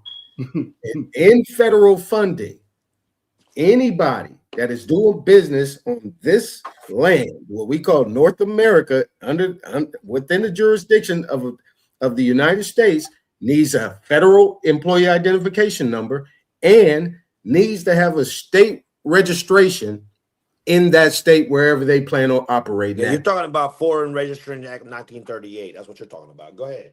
Well, yeah, that's one of them. But under those circumstances, they are getting funding from that Fed window, which is connected and does business with the Treasury. So they are in place, even though the Federal Reserve is considered a private corporation. They still are exchanging bonds and fiat with each other in connection with the people. So, I mean, I know what you're saying is what you're saying, but I don't agree with that. I have found an end around it, but it was a foreign registration that I had to go to do it, meaning I had to do a 9(8) trust to open up a bank account, but my 9(8) trust had no social security associated with it, or has no social security number associated with it. But when I went to open up the 9(8) trust account with the bank, with the credit union, they were like, we ain't telling you nothing. You need to know everything. And they were asking me shit I just did not know at that time. So when they were asking me for a WBIN and all of these different things that you needed to know how to figure out, I figured that stuff out later, but I still could go back and open up another. I know what to do now, but I'm just saying that's the only, you had to go through a process to open up an account without it leading back to your socials, a birth certificate derived social security number. That's the key thing we're trying to say. So a regarded, I don't have any accounts now with a regarded entity number or disregarded entity number that's connected to the state of vitals through the vital statistics and registration that they, do at your birth in the hospital. When they start all that paperwork with your boots on the ground, with your damn social security number, they already got you as a man as soon as you're born by bifurcating your birth certificate. So that 9(8) trust allows you to establish a bank account where if they ask you for that, now you can act like we were an immigrant from some other country. But us Americans from right here in America, we get fucked with this shit by having to give up a social security account number that we've never been taught about. And then it's not mine anyway. My mother got that shit for me. So that's a whole nother thing. Like, well, it ain't yours and it ain't hers either. It belongs to the Social Security Administration. Hold that thought, Dottie. And I'm bringing this to you because we got right here We got right here, this corporate juris secundum. This is volume, this is 90, trust, intention of creator or settlor. So from my standpoint, anytime I get into any, or I'm being made an offer in the public, to be more exact, if I'm being made an offer, if I'm looking at a commercial, or I'm looking at some advertisement, there's people that are saying, yeah, we can get you this, we can get you this, and we can get you this. Come on in. And we're FDIC insured, or we NCUA insured. We're insured through these agencies. Then I'm the one, right, that's coming in. I ain't got no money. I ain't got no constitutional money. I have nothing. I'm just saying, under the circumstances, I know much, but I don't know too much. So my intent and everything, once everything gets created, I'm the one that's providing the consideration. I'm providing the information in order for it to happen. They have not provided nothing. And that's failure of consideration. That is a tort. Because you have not provided anything to me, but I provided you everything. The house wasn't in your name. The car wasn't under your control. None of those things, because we got originators and underwriters in the background that's doing this thing that are considered to be the investors that they're connected to. These are sub corporations, or what we call dummy corporations, that are attached to them, because usually after 9 months, them the car lot is out of there. Now the investor has that, and that's who you're going to be paying. These people are doing nothing but servicing these loans. That's it. So if I'm the creator and the settlor, the donor, the grantor, the trustor, whatever it may be, I'm the or, they're the E. They subject to me, but they're not telling me that. It's not full disclosure. And that just doesn't fall under consumer law. Consumer law is the foundation, and everything else goes from there. I can hit them on every different code that I want to, depending on the circumstances. You ready, man? Go ahead, Nutty. God damn, y'all just going in a circle. I had to get that off. I'm just sitting over here shaking my head like these brothers just ain't Go gonna ahead. catch it for nothing. Go ahead. Let's hear it. They're not obligated to give you any information outside of what their policies require. They already got their charter out, bro. They charter with the United States is all they need to do with contractual agreement with the United States to accept their registration, and they fall up under the Fair Trade Act. They fall up under the Good Business Act. They fall up under the Commerce Act. They fall up under these certain regulations that has nothing to do with what you're reading. Nothing. It's for sale, and you're making the choice to go deal with this individual or that individual for their product. That product that they have at their store is their shit.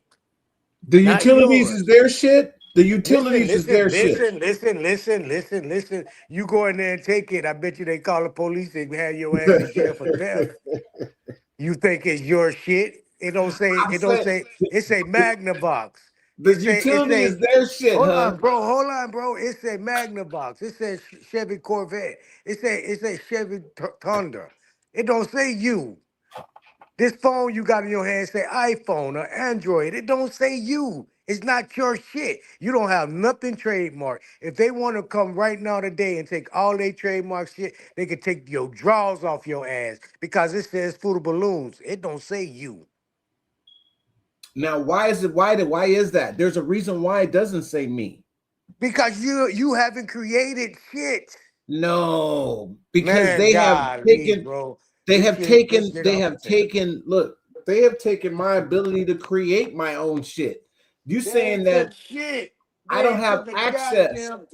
There's no money. If there's no real money, I'm not a banker. How do I know how to create this fictitious money so that I could then just keep printing when I need some shit? I just keep printing. and it's not real resources, hard money. That's not that. I don't even understand that they took that from us. So this bankruptcy is we're supposed to be able to do this administrative process and discharge shit. This is a bankruptcy. I mean, is it not a bankruptcy? Yeah, but you're not doing that. But that's because nobody's doing business that way. Everyone is asking me to do business. What's that? Trading with the enemy way? I mean, and then if I don't know how to disclose or say, okay, I'm being forced, like the dude was on the fucking in that video you showed. He's saying under coercion, or when I'm asking for lawful money and you're not giving it to me, I'm being forced to do business with you. Forced. You're not in the process to get lawful money. You're still in a minor state. So I need my electricity though. So because I don't know, I'm in a minor state. And why is that? I'm in a minor state. Because we're not teaching each other from conception how to orchestrate in this monopoly or in this matrix of existence, this prima facie ideology. Okay, so there we go. We on prima facie. Now, once I create all the perfect instruments in order to put me in a place where I'm not in a minor state, are those instruments doing that for me? Is it what? Repeat that. Are those instruments? I know I said it kind of crazy. Let me just say it like this: are those instruments taking me out of a minor state? The instructions are. The instructions. The instructions is taking you out of a minor state. Maybe just like the brethren said, that foreign trust, you can get one as an American, bro. I don't know what you're saying. What you can't get. Yeah, you can get an one. operation of business on American soil is supposed to be in foreign. Period. Yeah, but they won't tell you how to do it. We have to study. Yes, you can't expect somebody to give us the key to kingdom to heaven. I hear you, but that's why I keep using the term obscure. And after a while, man, if everything is obscured, god damn. I mean, but that's the. I was hoping y'all picked that up. He kept using the word obscure. Of course, not root word ain't listening to that. He already owned what he owned, but he kept using the word obscure. So obscure is very important. It's like, what, we got to go look for it? Is this a treasure hunt or some shit like that? Like, it's supposed to be something that it's supposed to be a part of the system as it is, unless you're telling me, and this is going right back to Title 42, 408. Are you telling me that this information has been intentionally suppressed for people not to get it? You're not finding that in any public place where it's posted on the wall or anywhere else. But now you're telling me if you don't know this, then you just subject to. No, man, this is the main thing that I say Nadi is a little bit just over everybody's head. And if you don't know it, too bad. Just say that, Nadi. Just say if you don't know it, too bad, goddamn it. Too bad, goddamn it. Okay, there you go. That's better. Okay, that's better. Yeah. All right. So I was gonna get it. I'm gonna do this. I know I'm over time, but I got to finish what I said I was gonna do. All right. I want to go to this case. Right now, I brought up the Clearfield doctrine. You know what I'm saying? I know y'all know about it. I'm just talk about it just real quick, and then I'm gonna continue this next week because today is Thursday. I gotta stay with what I said I was gonna do, not go live, but Monday through Thursday. Because I still honor my my rest day. So governments descend to the level of a mere private corporation and take on the characteristics of a mere private citizen. You see what I'm saying, Nadi?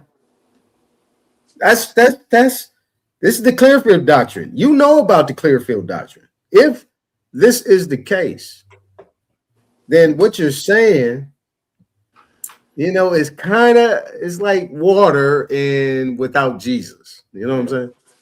Okay, so let me continue.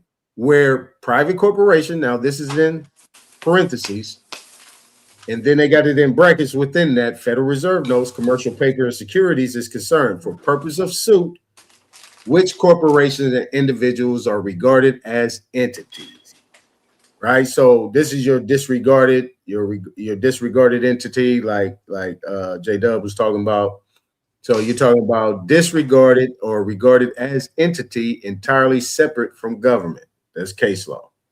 When government entered the world of commerce, they are subject to the same burdens as any private firm or corporation. Ooh. I just wanted to throw that at you real quick. I wanted to throw that at you real quick, but I want to get into the daily thing. I don't know if you know about this case, right? This is the daily case. This is not what I wanted. This is not the one. Hold on, let me pull this one up real quick. That's not the one I wanted. No, not that one.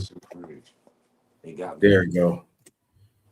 Okay, so this right here, right? This is 1968. This is First National Bank of Montgomery versus Jerome Daly. Right? So this says right here, this is dealing with a foreclosure. Now I'm going to scroll all the way down for time purposes.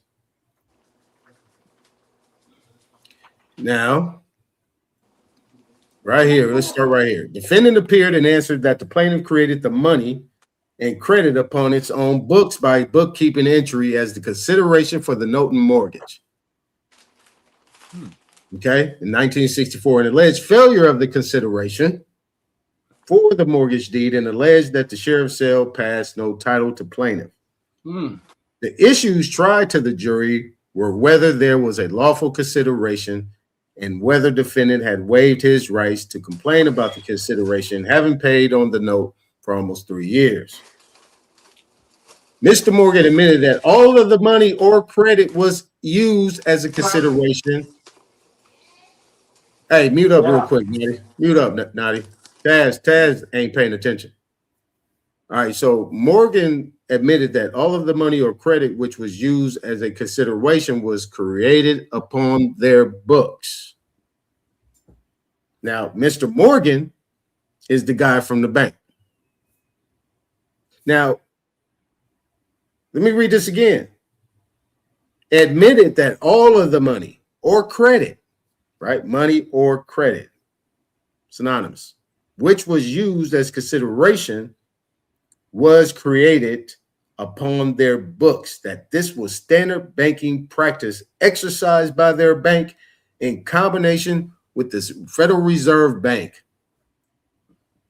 Another private bank further that he knew of no United States statute or law that gave the plaintiff the authority to do this. Plaintiff further claimed that defendant, by using the ledger book, created credit and by paying on the note and mortgage, waived any right to complain about the consideration, and that the defendant was stopped from doing so. Now, therefore, the virtue of the authority. Okay, so my bad, I missed that part. Okay, the jury returned a unanimous verdict for the defendant. Now, therefore, by virtue of the authority vested in pursuant to the Declaration of Independence, Northwest Ordinance of 1787, the Constitution of the United States, and the Constitution and the laws of the state of Minnesota, not inconsistent therewith, it is hereby ordered, adjudged, and decreed that the plaintiff is not entitled to recover possession, that because of failure of a lawful consideration, the note and mortgage are null and void. Ooh. Number 4, that the plaintiff has no right, title, or interest in said premises or lien thereon as is above, that any provision in the Minnesota Constitution and Minnesota statute binding the jurisdiction of this court is repugnant to the Constitution of the United States. And you see the United States in lowercase u, and to the Bill of Rights, and is null and void, and that this court has jurisdiction to render complete justice. Sound like, damn, that sound like. Hold on, we gonna get there. We gonna go right here. We gonna go right here, right here, right here, right here. All right. Forward. The above judgment. Now this is a forward. The above judgment was entered by the court on December 9th, 1968. The issue there was simple. Nothing is the law. Nothing is in the law gave the banks the right to create money on their books. The bank filed a notice of appeal within 10 days. The appeal statute must be strictly followed. Otherwise, the district court does not acquire jurisdiction upon appeal. To effect the appeal, the bank had to deposit $2 with the clerk within 10 days for payment to the justice of the peace. When he made his return to the district court, the bank deposited two $1 Federal Reserve notes. The justice refused the notes and refused to allow the appeal upon the grounds that the notes were unlawful and void for any purpose. Yeah. The decision is addressed to the legality of these notes in the Federal Reserve System. The cases Edwards versus set out in decisions should be studied very carefully as they bear on the inviolability of contracts. Now, you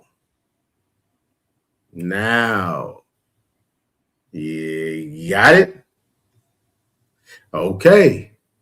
Now this, you can look it up. This is real.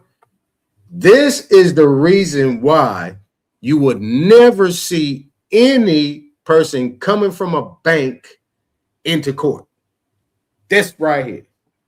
Yeah. This is the last time you actually seen anybody. Maybe it might be in another situation that we don't know of that's been sealed, but there ain't never been a place where you will actually see anybody from the bank coming into court under these circumstances, because they know that this case under full faith and credit will smash any mortgage. Now, other than that, I'm past the time. We gotta close out. I didn't get everywhere I need to go, but I think we did pretty good under the circumstances. So we're gonna stop right there. Nadi, always, J-Dub, appreciate you coming up. We're gonna come back to the Oklahoma thing as well, because we need to talk about the banks. You know, you got an introduction to root word. That dude gonna get you. His main mission to get you off your square. Yeah, I see what it is. I see, and he's good at doing it. Yeah, yeah. He is good at doing it. That's called a troll, man. I don't care what you call it, but that's trolling like a mug. Like, damn. That's big time trolling. Better know it's trolling, but he's not all the way dumb. That's why trolls be working. They're not dumb, but they deliberately. He's not all the way dumb. I'm just saying. And nah, he ain't dumb. He ain't dumb at all. He learned a lot from a dummy, though. Yeah, but that's what time it is. You know what I'm saying? Yeah. Oh man. I hope y'all take that video and learn a lot from that dummy. Yeah, man, I'm telling you, that was hilarious. That was hilarious. Yo, if he could have seen the face of the judge when he said, "I ain't got no contract with them," because that's when he had him. He hit a home run right there. Yeah, he did. And just he said he let them pitch him some more strikes. And then I would have been like, "Well, the contract there with you to have me there with an order. How you ordering me? Where the order at?" That too. I never plead agreeing to no order. I haven't even seen no order. Who is you? No, boss. It don't go like that. man, he showed up at 3. It's like he kept backing down. Yep. Yeah, damn. But yeah, he needed to see that judge's reaction when he told him, there ain't no contract. That man don't have no contract with me. And he did. What did he say? He didn't say nothing. The attorney didn't say, yes, I do. Here's his signature right here. Yeah, Blah, blah. the attorney was stuck. He couldn't. He Yeah. didn't. He was jacked. They didn't say nothing. And I think it was his fault, like you said. He should have kept quiet and let it go cricket. But he couldn't take the silence because the judge that judge wasn't saying nothing, man. He sat there, looked around the room because he was stuck. Because he can't compel him to be there, and nor can that attorney can't compel him unless he got some signed declaration from an injured party. Yep. Period. The fuck? What else we got going on in here? I mean, otherwise, I need to know who to get his contract, to accept this contract with. Who got me here? Because I need to give him my contract. Because that's basically what that is. I need to know who what EIN number to put on this 1099. Exactly. Who do I get a 1099 to? Yeah, who for the take responsibility? All right, fellas. Yeah, all right. Next time. Appreciate it, 90. I'm gonna close out. All right, y'all, in a minute. Good one. Yes, sir. Y'all can let yourself out. Oh, how do I do that? Just look down, you'll see exit or the red button. Yeah, the red button. Yep. There's always the red button. All right, y'all. That was a good one. All right.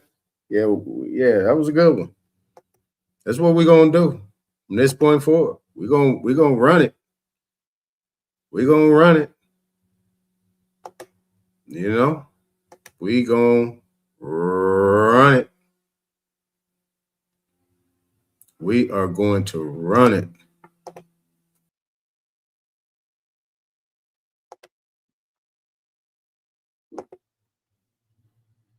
Y'all have a good evening, good night, and good morning wherever you at. All right, y'all. In a minute on the next one. Let me throw up